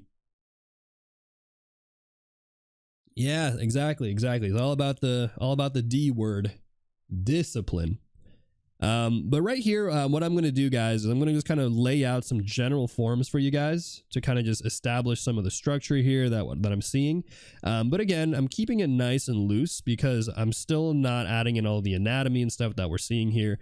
I'm just going to be keeping here some of the general forms, but I'll utilize some of the gesture that we have here. So notice here how I'm keeping, you know, some of the forms here kind of relatively the same. So we're using cylindrical shapes here, right? Some cylindrical shapes here that are going this way. And so utilizing that as well as my understanding of anatomy can really help you, I think, overall better understand some of the poses that you're seeing. Oftentimes I find that being able to draw something well is half of it is just understanding what the heck is going on with whatever it is you want to draw. The less you understand something, the less confident you are, and then thus the less, I think, successful you become in actually illustrating whatever it is you do want to illustrate. Draw or die. I know I'm being like overly dramatic there, but I do think that it's less about, I think overall it's less about motivation and being able to build that discipline to draw more regularly. Every stroke is defining. It's so easy to slip into the auto drawing and just doodle. Yes, I agree. It's a great point.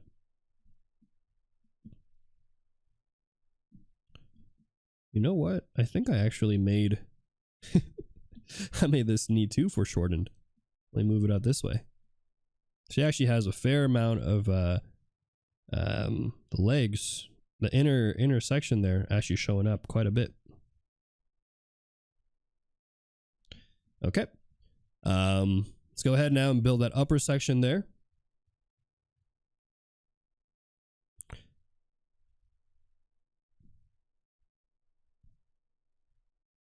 And again, you know, I'm just utilizing here, I'm just utilizing the horizon line and all the stuff that are there that we've already established, right?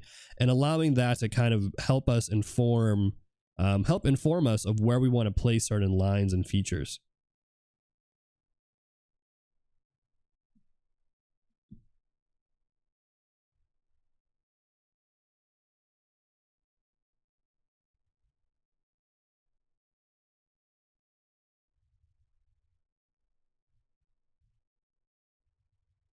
Okay.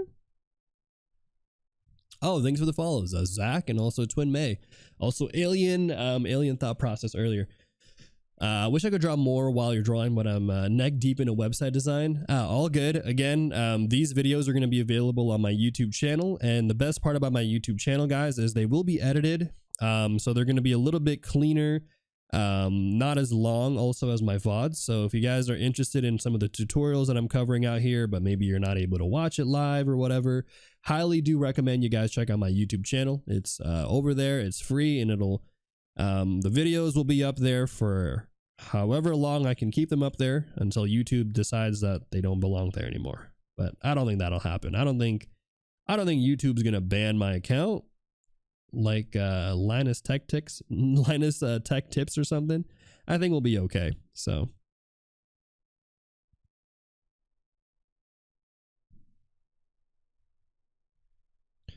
all right, we're going in here.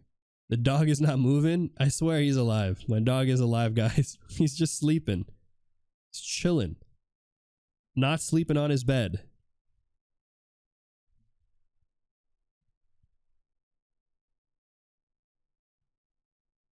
Sometimes sometimes I believe that people are just here to watch my dog move. You know, they're like, oh man, I'm gonna wait 20 minutes just to see if he moves or not. That's it. They're not even here for the art streams.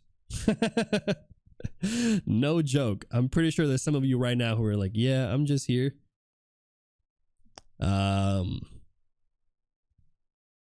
Just here to watch your dog.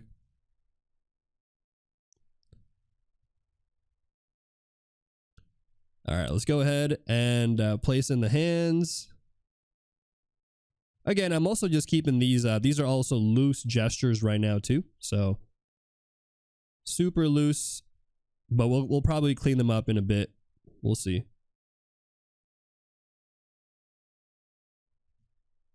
You're a very effective streamer in the way that your dialogue while working. Oh, thank you, Comic Stance. I appreciate that. Have a bed. Don't use it. Rev idea from Arrow. Oh no, not Rev. Bro, where's Jimbo at right now? I need to be screenshotting these. What the heck? Yes, very revolutionary for my dog. He's making a statement out here, guys.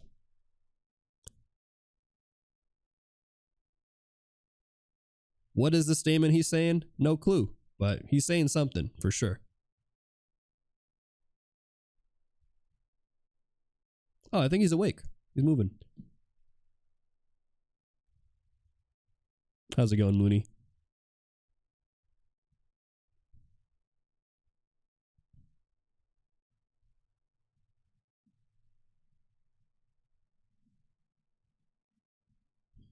All right, but take a look at this. Slowly but surely, guys, we're piecing together the general structure of this pose.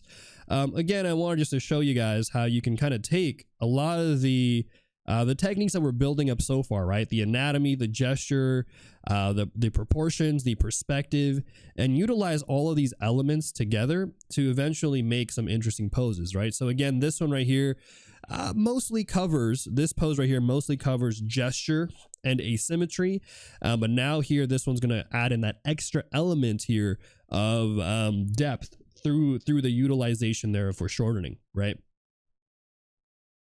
So let's go in and I'll go ahead and kind of clean this one up so that way we have a bit of a more natural pose. And let me actually kind of fix up some of the warp in there. And then we'll get this one going. Oh, hey, puppy power. Sure. Here we go. Puppy power redemption. There you go for my dog. There you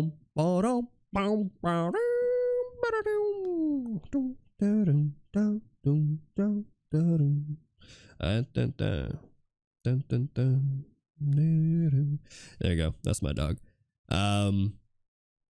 Yeah, so there's a lot of techniques you can do to enhance depth. I think for sure line thickness can help enhance depth, as well as utilizing gaps as well. So this is something I learned from Tom Fox.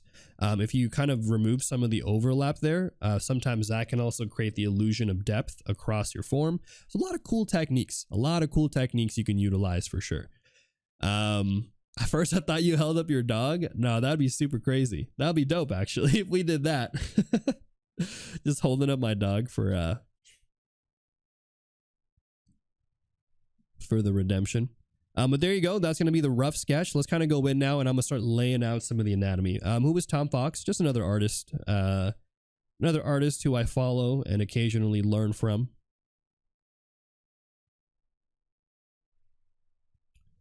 Puppy power assembled. Oh, a Kaycem redemption, huh? All right. Ollie's got that Kaycem redemption. Let me pause this real quick. Hey guys, it's me, Kaycem here. I got a message for you from Ollie Rex. Wanted to let you guys know about the puppy power assembled out here. There you go. That's your message from Kaycem. Stay tuned, guys. Keep yourself focused out here today. Sheesh. There you go. Little Kaycem redemption. Puppy power, huh? Puppy power team assemble. Great quality photos, well lit. Yeah, I think Lean Beef Patty's got a great selection of photos.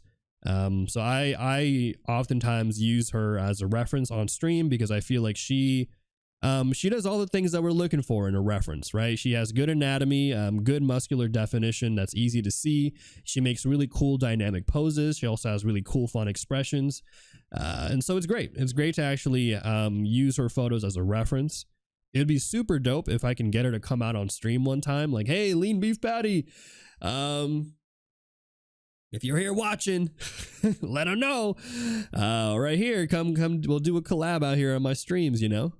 DM them guys, be like, yo, Kaycem wants to do a collab. And they'll be like, yo, who is this guy, Kaycem? I gotta put a restraining order. I swear we're regular. No, but she's super dope. The Rock's looking different nowadays. Who's The Rock? Me? How's it going, Giovanni? I'm not bald anymore. She seems like she would. She's nice. Yeah, I don't know. Maybe she would. That'll be super dope. Why does everyone have Rat Lord flex? Dude, no, I want the flex. I want Kaycem flex. Dang, I want to make Kaycem flex now. I'm stealing all my ideas from Rat Lord. Rat Lord, are you still here? Are you still watching, Rat Lord? She may love artists. Maybe she'd be down to do a collab. All right, so for this one, guys, I'm gonna go over a little bit here of the anatomy for this pose. Okay, a little bit of the anatomy out here. Okay, we'll kind of lay out some of the how I utilize some of the techniques and stuff here. But let's go ahead and talk about that one. Also, Ricky, how's it going? Yeah, welcome back in, Ricky. Also, Skin Shafi, welcome in. It's M3 Jonars. Thank you for the follow too. So many follows today, guys. Really appreciate the vibes. I'm gonna appreciate all of you hanging out here today. All right, but let's go in and let's kind of lay out now some of the forms that we've got here. Now, I'm going to talk a bit about some of the structures that I'm seeing, but maybe we'll start off with actually we'll start off here with the head and the torso, and then we'll work our way down. Now, for those of you guys who are tuning in here for the first time, we are covering we're covering how to do dynamic poses today, and I'm talking about the different ways that I utilize techniques to make something look dynamic. So it's not just about making a crazy pose, but sometimes it's about changing the gesture, changing the perspective, changing some of the asymmetry there, changing some of the depth. And so I think this is a good example here of where we're looking at the pose and showing how it has a lot of good asymmetry, but also it has a lot of good depth there with the foreshortening of the hand and the knees that we're seeing on the right side there, you know? Thank you for the follows. Eden wow, so many follows today. Eden V0, Tropic Hana, great name by the way. I don't know what's going on right now, but I appreciate all the follows out here. Hello, y'all are bots. Are y'all bots? Oh shoot, Nyborg from New York. Oh, NY-borg, that's a great name. Nyborg, are y'all bots? What do you guys think, chat? Are these bots? Should we do a little bot test? We got a lot of follows just now. Look at all these. We haven't done a bot check in a while. So here's what we're going to do, guys. Look, pause the music. Look, statistically speaking, 1 out of every 4 of you who follow my stream, you might just be a bot, okay? We get a lot of bot activity sometimes. There's a lot of follows. And look, I appreciate the follows. I really do. But the more follows we get, the more suspicious I become. Oh my. JDSR, another follow out here. So here's what we're going to do. We're going to do a quick bot check where all you guys got to do is type here, I'm a bot. All caps, I'm a bot, okay? And the reason why we're going to do this test here is because, statistically speaking, bots are not able to type this word out because they're bots. They're not able to reveal their true identity. They must type things like, I'm not a bot or whatever. And so it's really hard for them to actually type, I'm a bot, okay? So everyone in the chat type, I'm a bot, all caps. This will determine for sure that you guys are not bots. And also the last person to type, I'm a bot, might actually be a bot. All right, but let's go in here.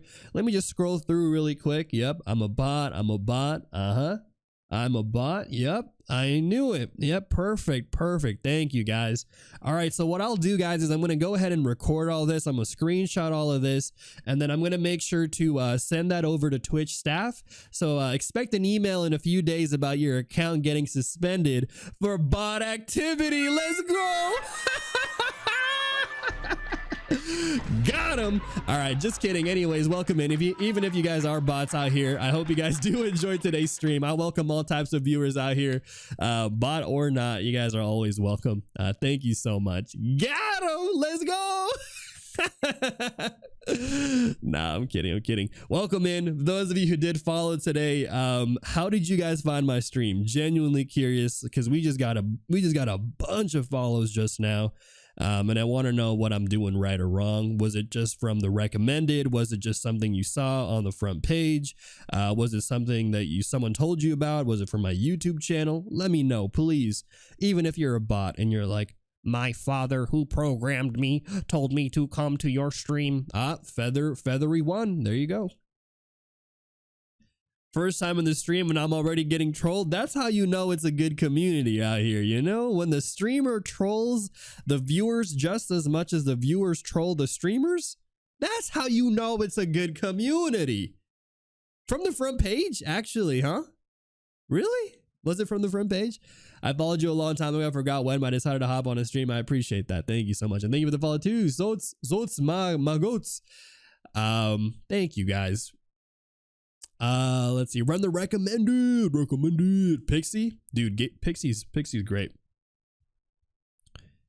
I miss Pixie. You watching right now, Pixie? You just saw beef on the front page? Am I actually on the front page? Wait.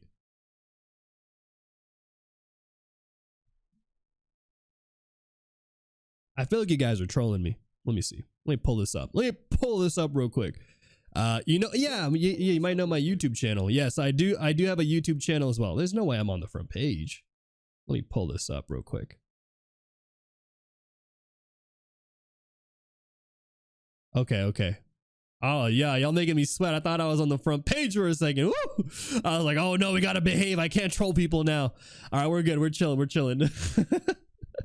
All right, y'all had me sweating for a second. I was like, oh no, I can't troll people while on the front page. But yes, I do got a YouTube channel as well. For those of you who are interested in my YouTube channel, we got that one out there. Super dope community over there on YouTube. You guys are all great.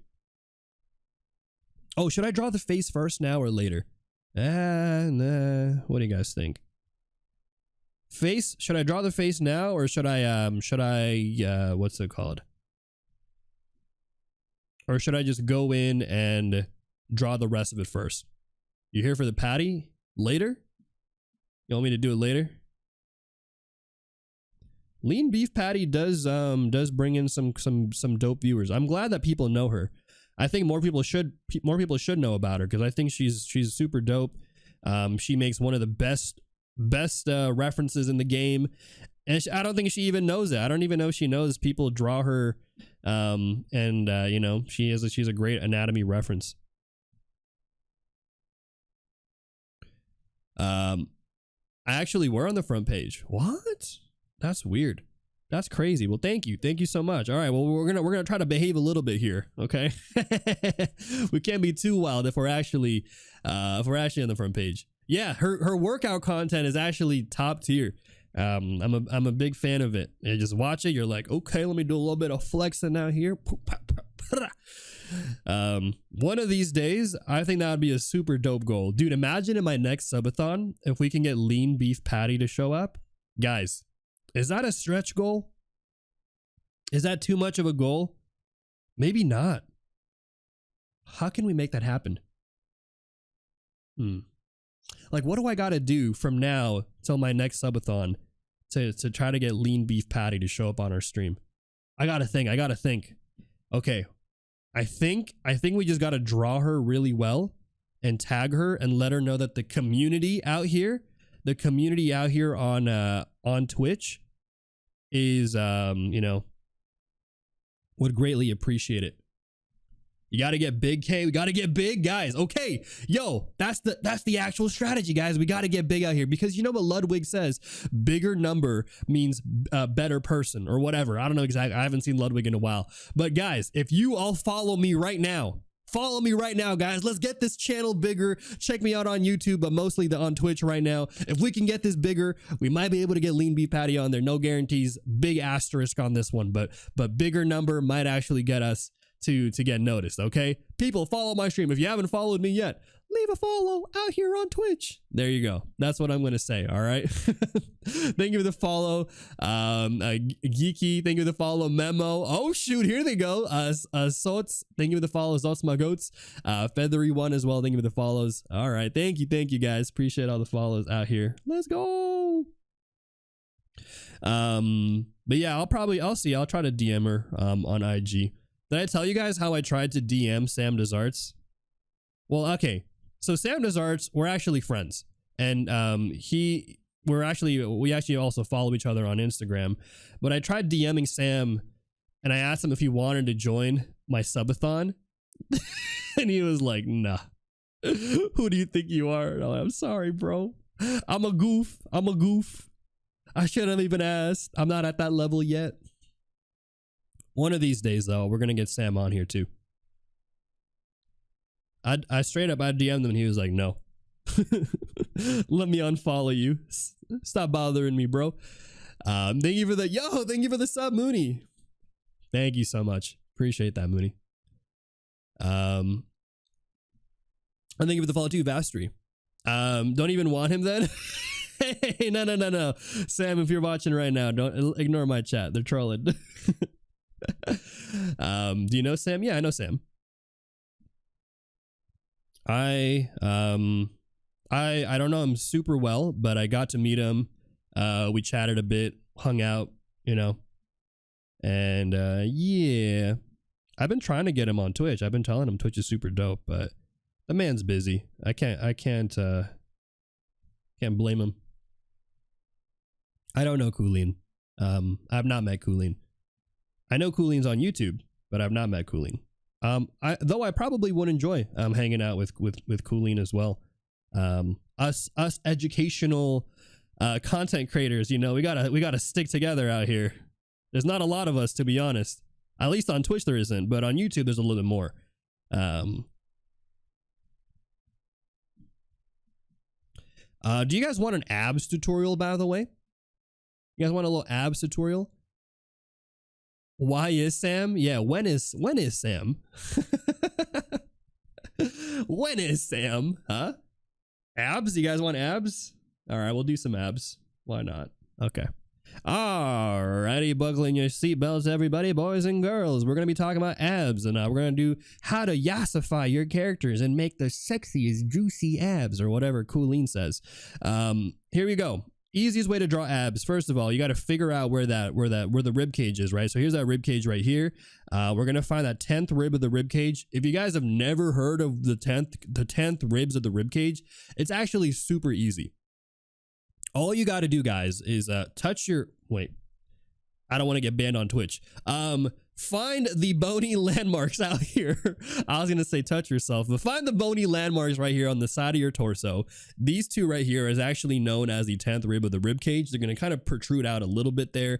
You should be able to find them even if you have a bit of body fat, if you kind of dig in right here. And these are great landmarks because they basically help arch the rib cage there and also help us determine a little bit of where we're going to be placing some of the abdominal muscles. All right, so everybody tell me in the chat, did you find it? Okay, look, instructions unclear. If you're touching something else, I swear that's not on me. Twitch, please don't ban me. Ignore my chat. They're trolling so hard. Oh, no. Please, guys, find it. Somebody in the chat tell me they found the 10th rib. Everyone else is like, oh, I found something else, Kaycem. I found a different bone. Oh, no. Please, no joke, dude. Twitch is gonna ban me. No joke. They're gonna be like, what's going on out here? There's some interesting words I'm finding out here on this one streamer. Anyways, going back here, once you found that 10th rib, we're gonna go in here and kind of build a taper there from kind of the center there of the kind of the torso. We're going to kind of find a taper there, kind of bringing this all the way down. And this taper, again, will just kind of originate from kind of this upper section. We're going to make sure we're hitting that 10th rib there. And then from there, all we're going to do now is basically here, her first set of ribs are actually getting partially covered by her clothing. But you could imagine right here, from this arch, we're going to have that first set of ribs, or sorry, the first set of the abs right there. They're going to kind of pop out this way. They're going to wrap around the form, and there's going to be some muscles there called the serratus and the oblique muscles. But we're going to do that on both sides like so. And then going down here, I believe her second set of abs actually are right here. And you can kind of find that right there. Usually they're either going to be above or below that set of the 10th ribs, which is why I think it's important to figure out where they are. But we're going to go in like this. We're going to kind of define a little bit of that. And the cool thing about abs too is they don't have to be symmetrical. So you can actually kind of go in here. I'm going to kind of do it right now, but I'm going to, kind of piece it out a little bit more. and add a little bit more of a different shape there on this side than what we have on the outer side, just to kind of spice it up a little bit, you know. And again, it seems more natural that way too, to be able to break up the abs a little bit more organically than to make it super symmetrical. Not to say you can't do that. There are definitely some abdominal muscles that, you know, people have that are very much straight and stuff. But I think on average, the human body, most people have like nice asymmetric abdominal muscles. So kind of keeping that in there. And then this will usually go down all the way here for the third set of abs, like so. And then this right here will just taper down to the 40 ounce here. So here's the belly button, usually like probably right around here. And then we'll have here the tapering there of the obliques. And then we'll have the glutes and all that stuff on this side. But we're not going to be seeing all this because she's wearing a black shorts there. But there you go. That's kind of how you draw abs. Again, not the best example to be showing abs just because of the clothing covering most of it. But that's kind of roughly the idea. Hey, some of you actually found the 11th bone. I don't know what you guys are finding. Would it be problematic if we stream the cheat sheet? Like you're saying, if you use my cheat sheet and stream it on Twitch, I think that's not a problem per se. I think I think the cheat sheets are all safe for work. Which, by the way, if you guys didn't know and you're coming into my stream for the first time, I do have cheat sheets that are available to download for free on my Discord channel. So let me show you guys really quick. Over here on my Discord channel, I always, every single stream, upload one, the worksheet that we're working on today. So these are the 3 references that we're working on. 2, I'm giving you guys the worksheet that we completed for day 11 of my boot camp, where we actually go over the muscular anatomy of the human body here, as well as a few kind of gestural tips for drawing arms.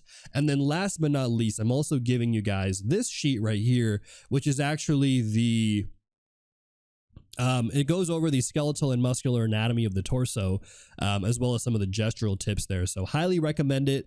These are free to grab again, but guys, they're only available while I'm live streaming. So if you're watching from YouTube, please come into the Twitch streams. This is where all the good stuff is, all right? My YouTube channel is great and all, but there's not as much free stuff on my YouTube channel. So make sure you come in. And if you guys didn't know, I do have a YouTube channel as well. Oh, you meant to share? I think it's okay to share, but I would say, you know, if you can just give me some credit and stuff, it's always appreciated out here. But at the end of the day, I can't really tell you guys what to do with my sheets. Like, you can do whatever you want.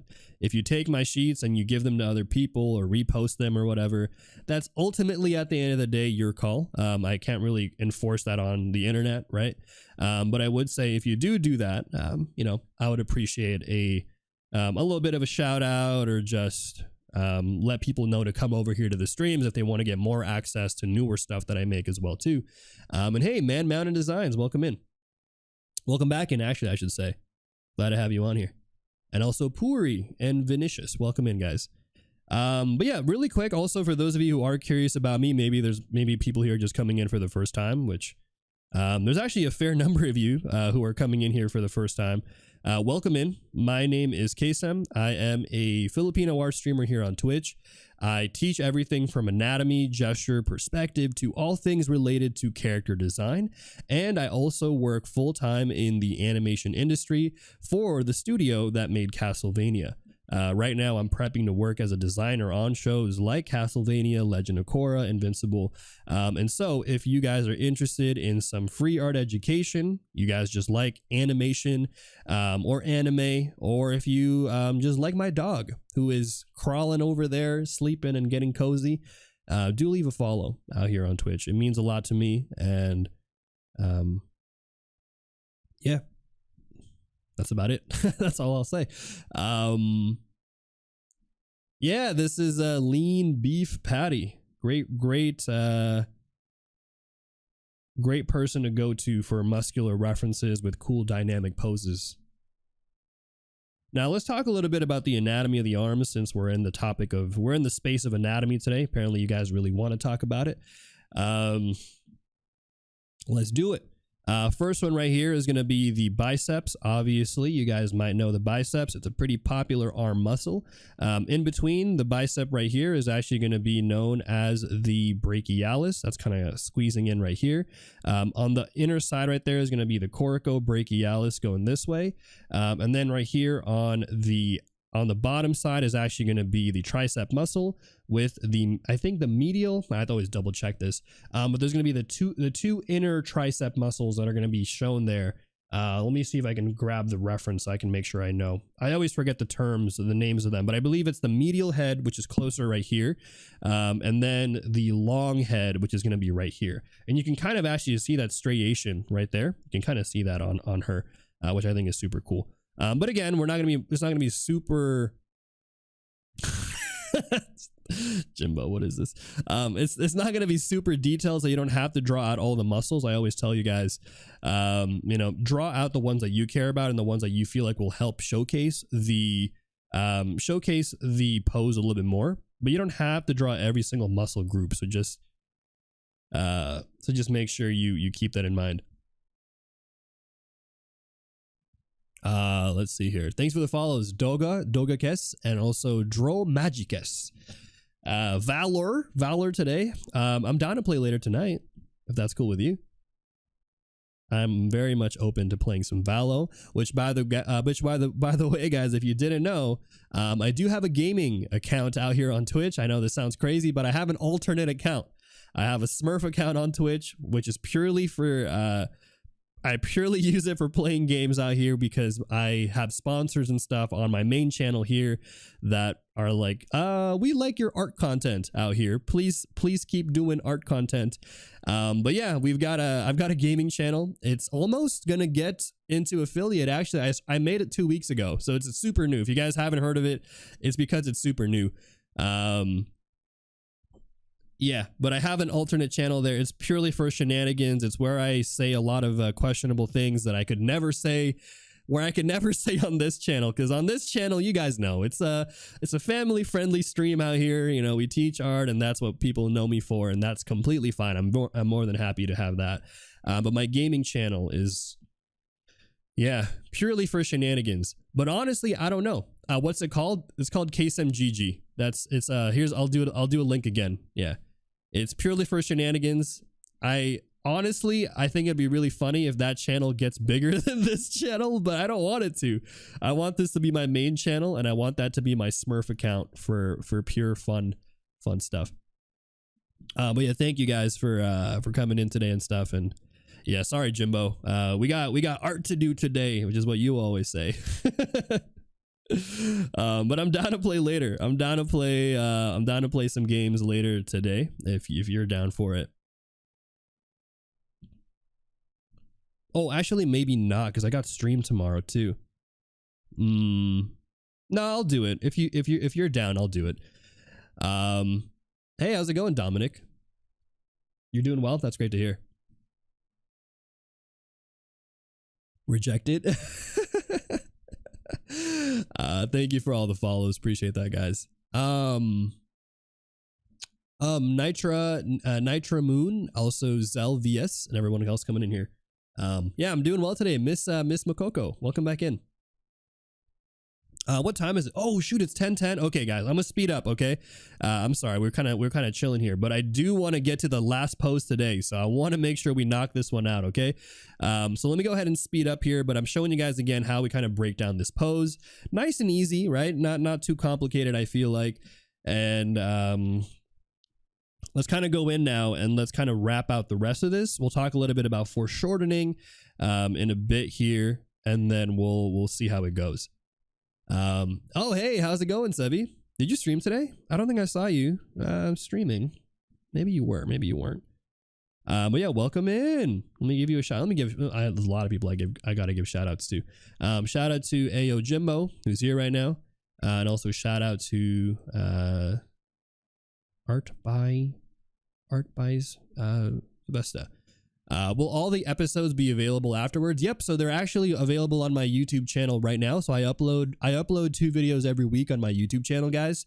And that includes the bootcamp videos. and those are going to be edited actually. So they're edited versions of what you're seeing here today.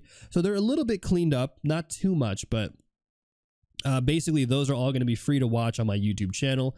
I would also greatly appreciate it if you guys left me a follow over on YouTube as well. We're very close. We just hit 5K subscribers last week, which I think is insane. And we've been growing a lot on the platform. So I greatly appreciate all the support out there on YouTube.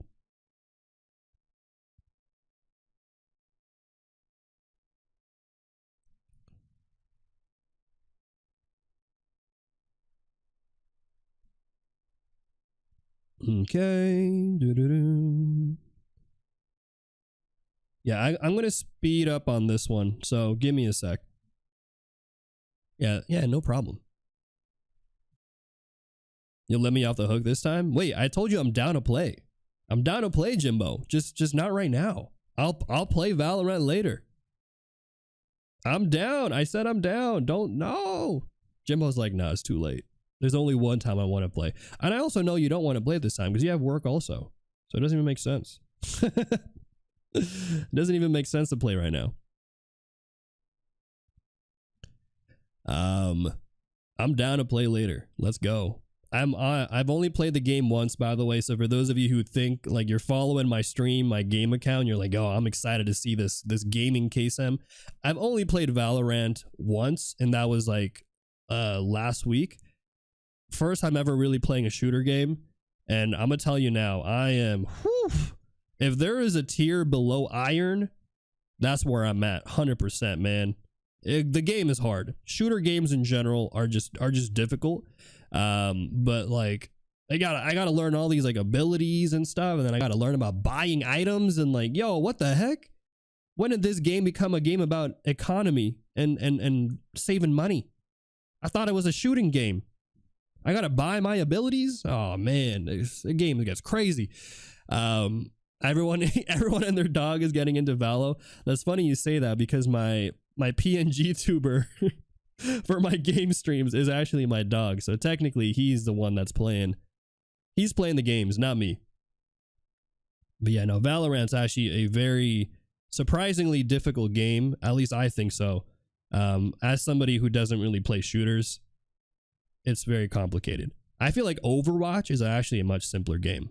Overwatch is like, you could have no clue what the heck is going on. You just swing around, randomly shoot everything, chill, super easy. Not to say that Valorant is an easy game per se, but I think it's easier to get into than what's it called? Than Valorant. But I also don't play shooters in Valorant or in Overwatch. I play Reinhardt, so he doesn't even shoot anything. So it's like, it's not necessarily that I'm not really playing a shooter, you know, when I play Overwatch. Seen way more point and click to pick up for sure. Yeah, there's a lot of heroes who don't shoot at all. Ryan is a solid pick. Okay, that's good. What about LOL? Don't get me started on LOL, guys. I told you we're not allowed to speak about League of Legends out here because I have a problem with League of Legends. I have a problem with League, and I play too much, and I'm obsessed about being in the top NA rankings. Okay, we don't speak about League anymore. Not anymore. Not after I got booted off of top 50. After that, I'm never speaking about League. Ugh. See, look what we've done. Look what we've done. We're getting into the conversation of League of Legends. But yeah, anyways, I play games. Not a lot, and I don't play it well, for the most part, but we do have a channel for it. Best Shyvana NA coming through. Not anymore. I got pushed back, bro. I got pushed back. They did me dirty. All right, so for those of you who are actually here for the drawing and stuff today, and not just random game talk, we are knocking out this pose right here. So I'm just kind of taking the overall kind of gesture that we have, adding in some of the form there of the anatomy. So like the quad muscles, the hamstrings right here, going all the way down to the kneecap right here, which actually is going to be going down here. Underneath all that is actually going to be the interestingly enough, these are the calf muscles right here, actually adding in that volume and bundle there for the legs. And then as we kind of go further down right here, this is going to curve back down to the Achilles section of the foot. These are going to be just the components here of the feet, including the ankles, socks, shoes, boots, and all that stuff that she's wearing right now. So we're going to kind of just add that in there. But yeah, I'm going to speed run it a little bit because we do have one more pose today. And as much as I would love to stick with this one pose, I think it's, for me, more important to teach you guys and show you guys the final pose that I have here saved up, because I think it's an interesting one that covers, I think, all the final elements of the dynamic stuff that we've been covering out here on the streams today. And thank you for the quenching of my thirst. Everyone drink some water, stay hydrated, and also thank you for the D-shrimp. Much needed stretch. Thank you for the follow. Duga Gad, Dream Dark, Mrs. Jones. So many follows today. Sheesh. Damn. Thank you. But let's go in and also add in her hair, I guess, too. Shoot. I knew we shouldn't have saved her head for last. Because now I can't give it the proper time. Sad. It's okay.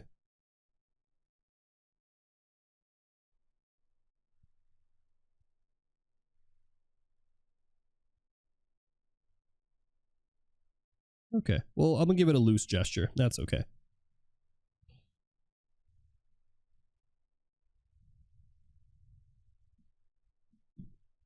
And hey, how's it going, Lilith? Welcome back in. You deemed too many? Nah, you're good. I was like, dang, they really want me to stretch out here. I must have been looking like a shrimp. Yo, put an F in the chat. Guys, put an F in the chat if you're watching me right now and you were like hunched over with bad posture. I know there's gotta be at least one of you, because this is an art community out here, you know? For sure, there's gotta be at least one person out here with very questionable posture. If nobody puts an F, I feel like you guys are lying, because you guys are artists. I feel like artists are notorious for being hunched over the table, looking at their drawings, zooming in, embracing the page. You're leaning way back. Okay. Not bad. You're buying a standing table next month. That's good. Honestly, I've never tried drawing on a standing table. Back when I was an engineer, I did have a standing table for work. But honestly, yeah, I mean, it was helpful for sure. But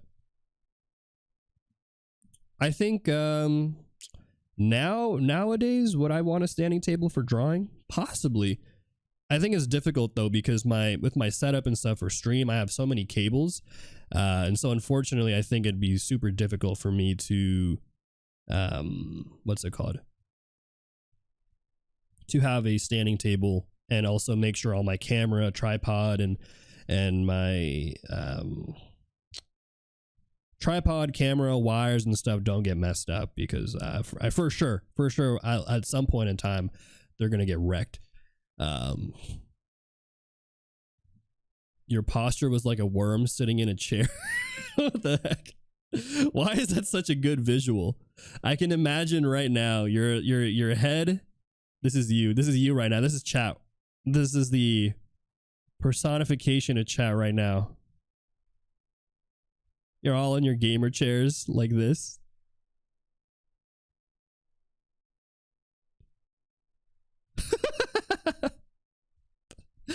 What? Is this you guys right now? Is this accurate? I can see you guys through the screen. Okay, Shem. Let me type a quick F real quick. Sorry. This is cyberbullying. This is actually cyberbullying. All right. Not bad though.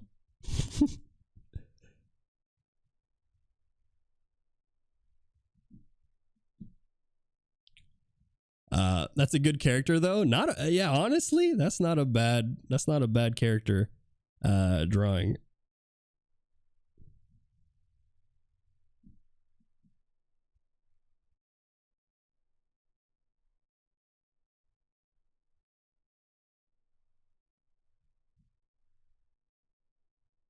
So carve out her face right here. I think what I'll have to do is I'm going to have to take her face, her head, and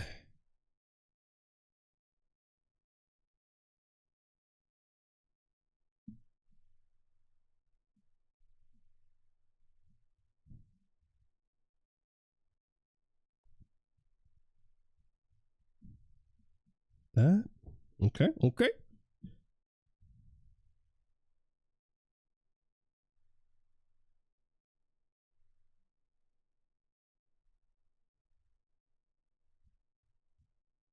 And then let me fix up a few things. This is why I wanted to take more time with this. We should have drawn the face first. I would have spent more time on the face. It's okay. It's fine. It's fine. You did out of the moving the drawings, like you gotta redraw the whole thing. Yeah, you know, there's some perks to being a digital artist for sure. One of those perks is definitely being able to go in and just easily fix up a drawing however we like.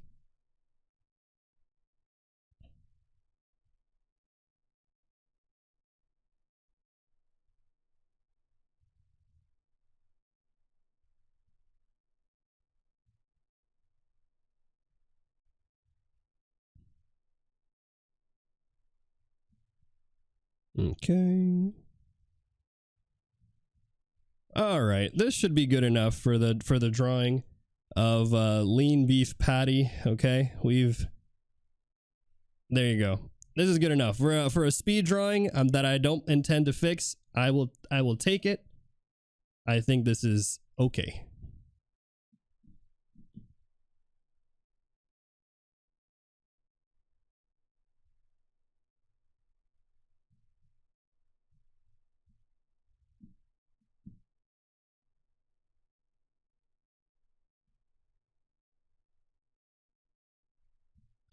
All right, there you go.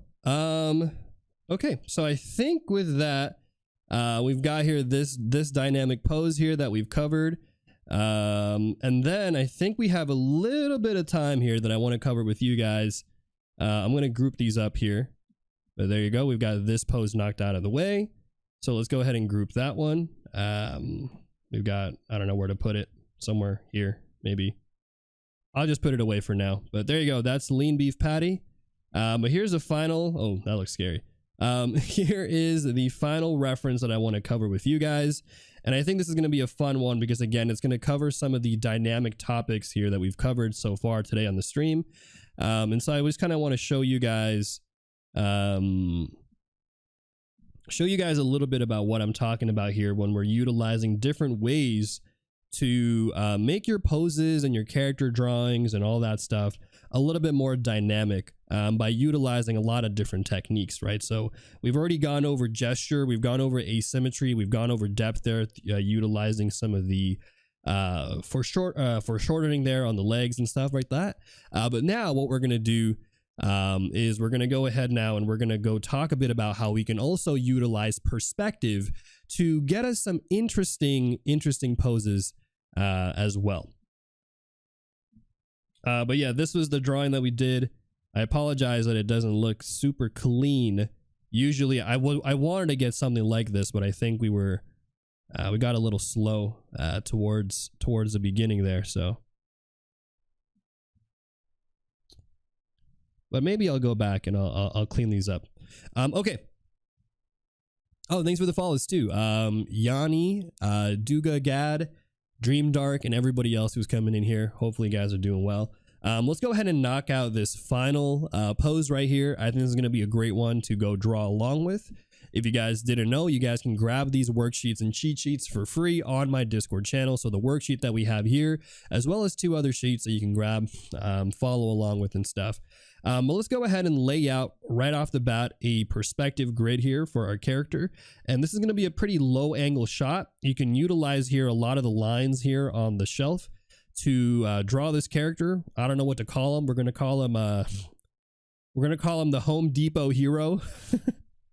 This man is a hero we didn't know we deserved. The Home Depot hero. I'm going to lay out here just a simple ground plane for this one, even though the character is going to be, tilting his torso a little bit to the side there. I think it's still good to figure out a general rough ground plane that we can kind of build off of. So here's that ground plane that we're going to be using for this character. And then let's go in, lower the opacity, and let's start knocking out some of the general forms here. Oh, and hey, thanks for the follow. Make Artsy. Welcome in. Glad to have everybody on here today. So let's go in here and let's talk a little bit about some of the gesture, right? So here, let's kind of knock out first where we want to place our shoes and stuff. And again, when we talk about creating dynamic poses, in this case right here, the pose itself actually isn't super crazy. If we were to draw this pose normally, I'll show you guys really quick. If you guys were to draw this pose normally, not in like a crazy perspective shot, it honestly wouldn't be a crazy pose. Like maybe the guy would be standing like so, like that.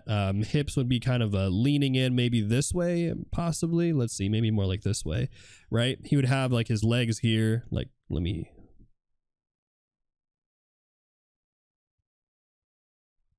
like this. Legs down here. Arms maybe down here, right? And then you have like his other arm going here like this, holding this kind of a blow dryer or whatever thing, vacuum, right? And that's kind of the pose. It's not like a super crazy pose if you were to draw it from this view, but when you start drawing it from a different perspective, all of a sudden this pose right here starts to become a little bit more crazy. It starts to become a much more cooler, dynamic pose that makes him look a little bit more heroic, more intense, right? So again, this is a big reason why I wanted to show you guys. Actually, I want to keep that. So this is like the basic.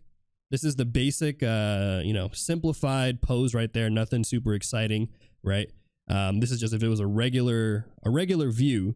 But if you add a perspective to it, as you'll see right now in this example we're going to do, you're going to find that we can actually create something that's a little bit more intriguing and tells us a little bit more about the character and or the scene that the character is in. So keep in mind also when you are doing stuff like these type of poses, that you're also considering the perspective that they're in, right? So here I'm still considering some of the overlap of the forms. I'm considering here how, because this is going to be above the horizon line, you're going to be seeing here the bottom plane of the cylinder if you were to draw out this mannequin structure, which maybe we'll do for the sake of the demo. Oh, also guys, really quick, I do run ads on my stream every hour. One's going to be running right about now. So if you do get an ad, thank you again for sticking around for the ad break. They do help keep my streams monetarily viable and allow me to do what I'm doing out here on Twitch. But if you don't want to see any ads, consider subscribing or using a Prime sub if you have it. But either way, thank you for your support, and I hope to see you guys after the ad break. Some of you might not get an ad, and that's completely fine. I've gotten people who are like, wait a minute, I didn't get anything. Yeah, that's cool. It's okay if you don't get an ad. It's mostly just if you do get one. Oh, and hey, thanks for the follow too. Another Yoish and also Zandesco. Wow, so many follows today. Genuinely surprised by all the people coming in on a Monday. I guess you guys are interested in some dynamic poses out here. Sell you stuff, Bezos. So here we're going to have the, notice how we're going to have that cylinder kind of connecting, and we're not really seeing that the bottom plane there or the cylinder or the top plane. And again, that's because of the perspective, right? So this leg right here, is kind of perpendicular almost to the horizon line, and so we're not really going to be seeing the top plane or the bottom plane there. Here for the shoes, we will see the top plane of the shoes here, like so. So kind of just simplifying these out to rough kind of gestural forms. And then here we're going to kind of bring that all the way back. And remember that the perspective is also going to warp this character, right? So as we get further away from the scene, we're also going to be adding in some 3-point perspective. So a little bit of vertical perspective as well. He's looking down at you. He's thinking you're like a bug or something. And he's like, I'm here to clap your cheeks. This is what roaches see before they get stepped on. Thank you for quenching my thirst. Appreciate that. Oh, and thank you for the follow too, Embark. But yeah, so here we're gonna go in. I'm gonna kind of place in the cylindrical forms for the arms here, and notice how we took this pose that was right here, right? And we're kind of moving in here. We're adding in some overlap and all of that stuff. And from these overlaps, we're basically able to establish a little bit more of a dynamic shot overall than maybe what we had, again, from that previous demo example of just not having any perspective really on it. Clapping roach cheeks? Yeah, we... Is that what I said? I don't know if that's what I said. I take it back. Let's go ahead and move this one down, and then I'm going to go ahead and draw here. The Elden Ring boss for roaches. Yeah, this is the final boss right here. Cue Elden Ring music, and then you as a roach will start rolling around. That'd be wild. But yeah, I would say this is, again, the overall idea. So we've covered a lot of the examples. And again, if you want to see an example like this, we actually go super in depth. We go super in depth with this demo that we did on Saturday's stream, where I actually show you guys how to take a pose like this that we've drawn, and then from imagination, draw that same pose now, but from different perspective points. Whether we rotate that pose a little bit horizontally, or we rotate our view down lower to make it more of a dramatic shot, or if we want to go really crazy high above and we do a shot like this, right? So I would highly recommend you guys check out my previous stream, previous day of the boot camp, because these are the type of exercises that we're actually covering out here. How to draw stuff from imagination and all of that stuff, right? How do you keep your proportions while doing dramatic poses? That's a great question. I would say one of the best things you can do for keeping your proportions is to use something called relative proportions. So for example, if I know that the feet are going to be a certain size, then I know that relative to that feet, the lower legs also need to be a relative size as well. And then from there, I'm kind of building up the proportions there of the human body as I start to kind of continue moving forward.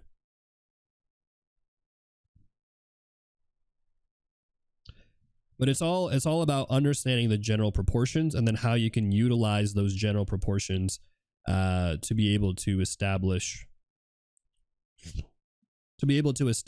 those proportions across the rest of your pose, even if you're doing something that's a little bit more dynamic.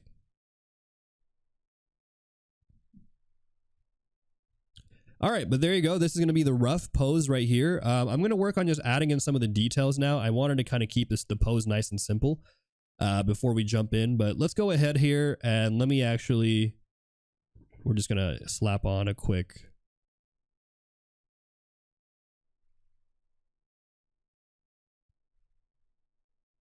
There you go.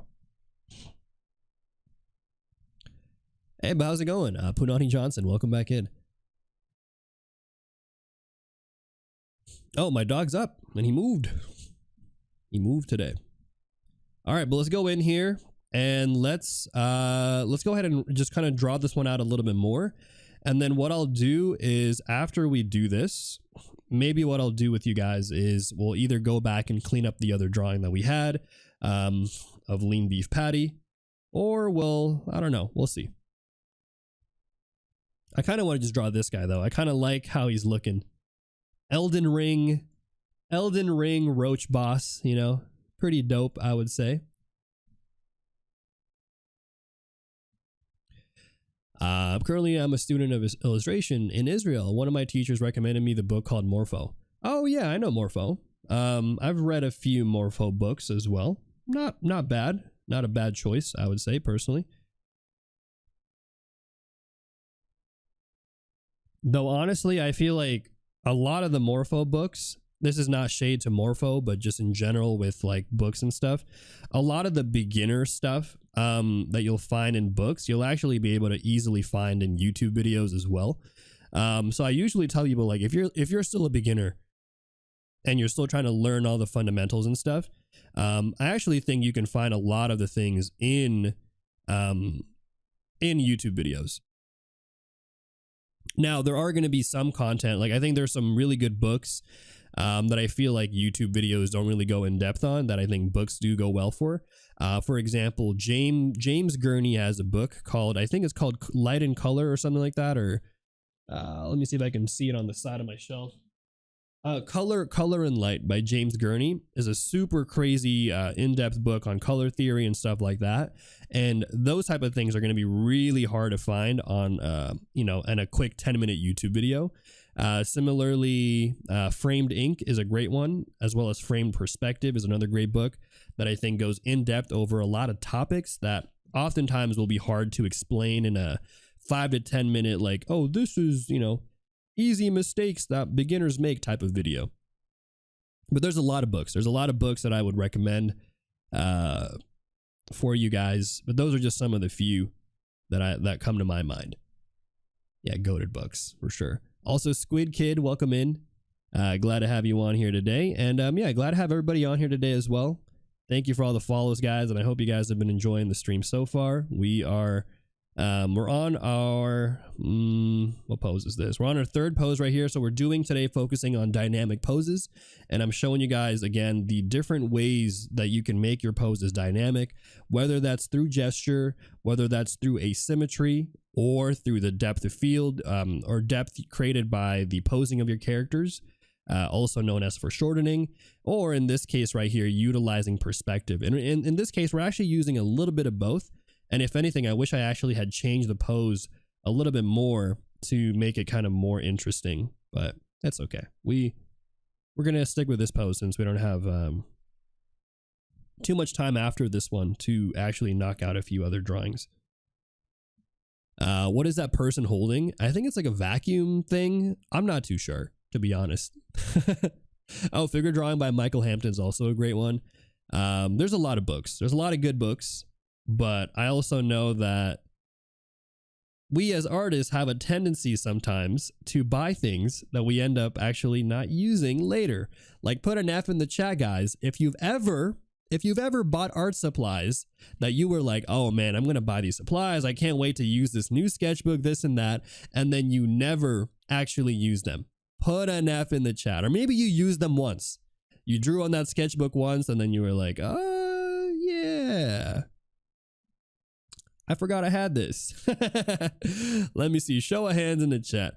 Because the same thing also happens when it comes to buying books, right? I have bought so many books, so many art books that I tell myself, oh yeah, I can't wait.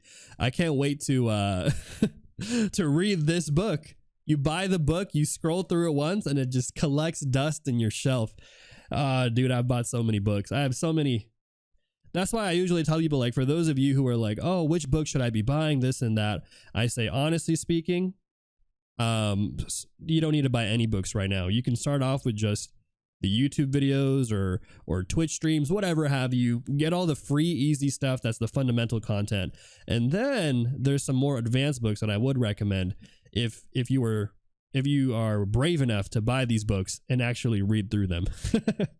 Because I have definitely bought a lot of books in my time, and I've only read maybe half of the books I bought.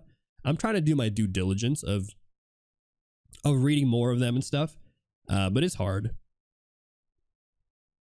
Very, very difficult. This is such a great pose.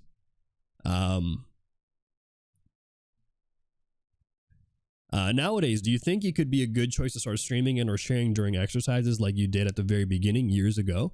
The reason should be as for you to have some company or a bit of support, but I see so many bad comments on social medias months after months, and that's a little bit scary. Oh, I see. So you're asking me, is it still worth being like a content creator and stuff? Even if you're just not like a professional artist and you're just trying to share your progress or whatever. Honestly, I would say yeah. It depends too, because I think being a content creator or being a streamer is not necessarily for everybody. But you never know unless you try. Personally, I really enjoy streaming a lot. Even when I first started and I wasn't like super good at streaming and I wasn't even super good at being an artist, I really enjoyed it, and I think I really enjoy the aspect of getting to chat with people. I will not be critiquing on Discord today. I do critiques once a month on my streams, and I usually let you guys know when that happens. Usually we do it at the beginning of the month. So I'm thinking in April, which will be happening this week actually. Probably next week we'll do an art roast, art critique session that you guys will be able to submit for and stuff. But yeah, that's what I would say. I would say it's completely fine to be a content creator. Though I would say, or streaming even just for fun, but I would say give it a try, right? Give it a try, and if it doesn't work out, that's okay. If it does work out, perfect. Then you found something that you really enjoy. But that's how I started out. For those of you who are curious, that is actually how I started out streaming on Twitch. Was I didn't have a social media following anywhere else. I wasn't a big artist or anything. If anything, I wouldn't even call myself an artist, because I was coming out of a 6-year hiatus and still trying to figure out what I was trying to do with myself. And I was just streaming on Twitch just for fun, just to make new friends and try to get better and have some accountability for myself. And you know what? I think it paid off, and I found out very quickly that I actually really enjoyed streaming. I enjoyed chatting with people, and then I just kept sticking to it. There were plenty of times, by the way, where I got a lot of troll comments and really mean stuff that people come in and say. I'm not going to say them now, but I've had people come in and in my journey as a streamer say really rude things, and yeah, those kind of things bring you down. But hopefully the positive experiences in the long run outweigh all the negative ones. And if that's not the case, then yeah, maybe take a break from streaming or avoid it altogether. How long did the rudeness last? Pretty early on, they would definitely happen, and then they kind of happen here and there. Thankfully nowadays, it doesn't happen as much, and I think, I don't know, maybe a lot of it now is because our community, we have a pretty tight-knit community out here on Twitch, and I think the art community in general is not as toxic as maybe some of the other categories, gaming categories in general. Like the art community is pretty wholesome, I feel like, so because of that, I feel like I don't know, I don't have that encounter as much, and a lot of you guys know when it's a time to troll the streamer and when it's time, to not be that. There are some people who don't come in, who don't understand that, and their only purpose for coming into a stream is to ruin a streamer's day, which I think is kind of, I don't know, is weird. People who derive enjoyment out of ruining other people's days never really made sense to me, but maybe that's a good thing that I don't understand why people do that, Oftentimes I think it's because people are themselves feeling bad about who they are, and so thus they need to bring other people down. I don't know. But the point I want to make again is try streaming. If it works for you, perfect. If it doesn't work, that's okay. There's a lot of other ways to find communities and foster good habits within yourself and try to build accountability or whatever your goal is with your art. Streaming could be an avenue for that. Yeah, or maybe they're trying to demand attention. Exactly. Yeah. There's a lot of reasons. But also really quick, guys, I haven't given an intro for myself in a while, but if it's your first time here, by the way, welcome into the Kaycem crew. My name is Kaycem. I am a Filipino art streamer here on Twitch, and I teach everything from anatomy, gesture, perspective to all things related to character design. And I also work full-time in the animation industry for the studio that made Castlevania. Right now, prepping to actually work as a designer on shows like Castlevania, Legend of Korra, and Invincible. So if you guys are interested in some free art education, you guys like you guys like hanging out with my dog who is KO'd right here, or you're just into anime, animation, all that stuff, do consider leaving a follow out here on Twitch. It does mean a lot to me. And I also have a YouTube channel as well where we're growing, and I share a lot of the tutorial content that you see out here also on my YouTube channel. But there you go. That is my little outro spiel there. For those of you who've never been here. And also welcome back in, Pansexual Potatoes. Also thank you for the follow, D Lark. When you say you're working on Legend of Korra, didn't that show come out 12 years ago? Are you talking about a Legend of Korra graphic novel or something? So when I say that I'm prepping to work on stuff, I'm saying that there are shows in production that are either of the style and or the world of Legend of Korra, Avatar and stuff.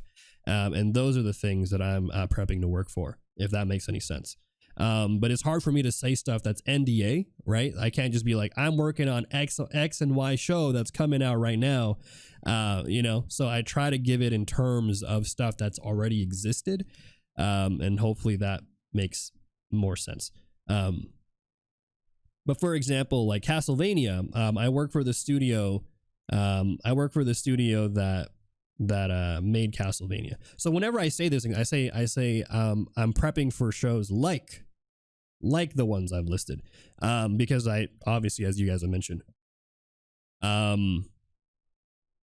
yeah, so I just can't say too much stuff because of NDA, and NDA is super scary, but yeah. Thank you guys. Appreciate the follows. And this means war. Thanks for the follow as well. Appreciate everybody coming in today. Monday streams are always a vibe, you know. It's a very, I think Monday streams for me are always like my serious streams. It's like when the week just started, and so I'm kind of like, okay, let's get back into things, you know. Let's remember how to stream, and we cover some topics, and it's always good. I think it's always a great always a great time on a Monday. I feel like we get a lot of stuff done on a Monday. Thank you. Appreciate that. He's a foot artist. No, I'm not. What? Hello? But yeah, there you go. This is basically this drawing right here in perspective, right? So as you guys can see, we haven't talked about clothing and stuff yet, but we will again definitely cover a day in relation to clothing. So just keep that in mind. Stay tuned. I think day 25, or no, sorry, day 20, day 29 is going to be the day where I'm going to be covering how to draw clothing and stuff. And that's going to be super in depth. I think it'll be a fun stream for sure. I remember a summer ago, you were preparing your portfolio. I know. It's crazy how time flies. A summer ago, I was prepping my portfolio, and then this year I'm working for the studio that I wanted to work for. So I'm very thankful, and a lot of that has come down to hard work, but also a lot of you guys who kept me accountable throughout those months, you know, as I put in the work and the practice. And even to this day, I'm still prepping and practicing for that next big gig that comes in and stuff. You know, it's I always want to be ready, right? I feel like oftentimes people, I'm sure maybe some of you have heard this, but I'm a firm believer that luck is when preparedness and opportunity meet together, right? Because I'm sure there have been many opportunities in your guys' lives where, you know, you've got a cool opportunity that came around, but you just weren't ready for it, right? And so for me, I'm always trying to prepare. I'm making sure my skills are always sharpened, because I've been in situations where people have DM'd me, not DM'd me, people have emailed me about a particular show or something. They're like, hey, we want you to work on this. And I'm like, oof, I don't know if I'm there yet, you know, and it's a very unfortunate thing. But being able to get ready for those things, I think is always good. Yeah, always time for improvement and learning. Definitely. Yeah, the clothing stream will be a fun one. I love doing clothing, though we don't do it often because this boot camp has been primarily focused on anatomy and stuff. But you know, we'll definitely get into some clothing, and we'll talk about all that. But yeah, take a look at this. Not too shabby, huh? You know who this looks like? Okay, look, I know this is gonna be like League of Legends, okay, but what if this was Zeri fan art? Can I change this to Zeri really quick? You guys know who Zeri is? She's a new champion in League. She came out recently. I don't know when. But this can we turn this into Zeri? Hold on. League of Legends. Let's see. I'm gonna pull up a quick ref of Zeri. Thank you for the follow, Arthur. Welcome into the Kaycem crew. Is it Neon from Val? Is it actually? Is it this? Is there a character in Val? In Valo? I don't know. I heard that there's a character that's similar. December? Yeah. She's like relatively new.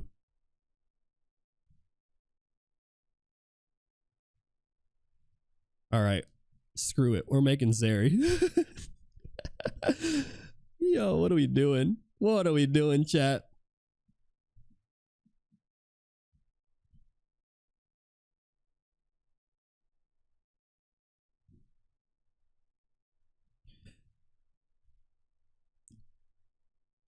Zeri came first. Honestly, I don't know. I don't know what came first. Hey, buddy, what are you doing?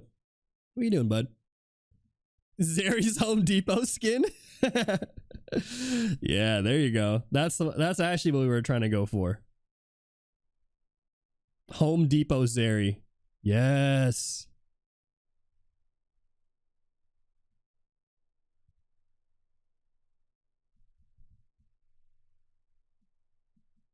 It's like her gun and stuff. You'd buy it, dude. I'm honestly, my favorite skins in like League of Legends and stuff are always like the goofy skins, the goofy questionable skins that are just like, yo, why did they make this?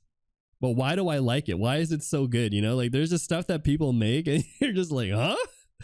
How did they come about these? Like those are for me like my favorite type of skins, like the cool like mecha skins, whatever. Like, yeah, those are cool, but like, come on, man, mechas are supposed to be cool. Give me the wacky skins. Give me the definitely not Udyr type of skins. Like those are the ones that I live for.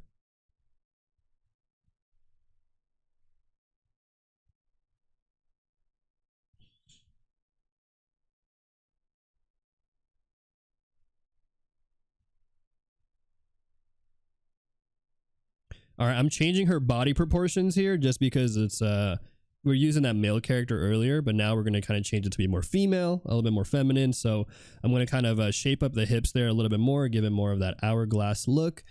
That's maybe more typical of a League of Legends style. April 1st is coming. Yeah, we need more skins like this. Riot, hit me up. I'm down to create the wacky skins for Riot. Yes, there you go. Okay, this is looking good. What's her weapon like? She has like a shotgun type of thing, huh?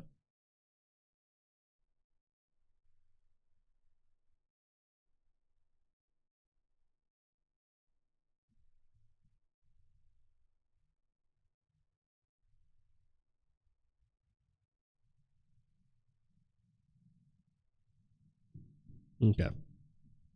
But anyways, for those of you guys who are tuning in, this is basically how I come about doing these dynamic poses. Again, dynamic poses really is all about, I would say if I were to break it down, those first four things are going to be the key things that I'm looking at to really push these dynamic poses. So I'm talking about gesture, perspective, asymmetry, and depth.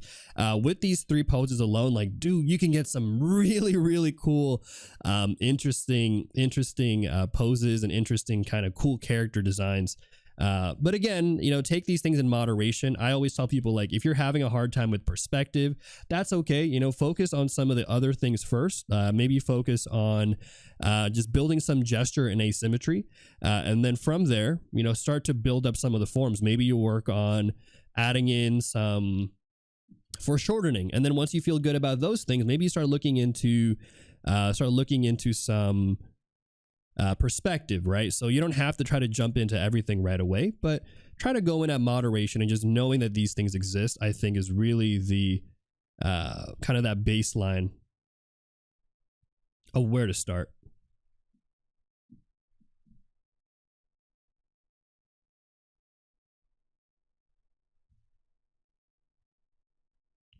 One Piece characters.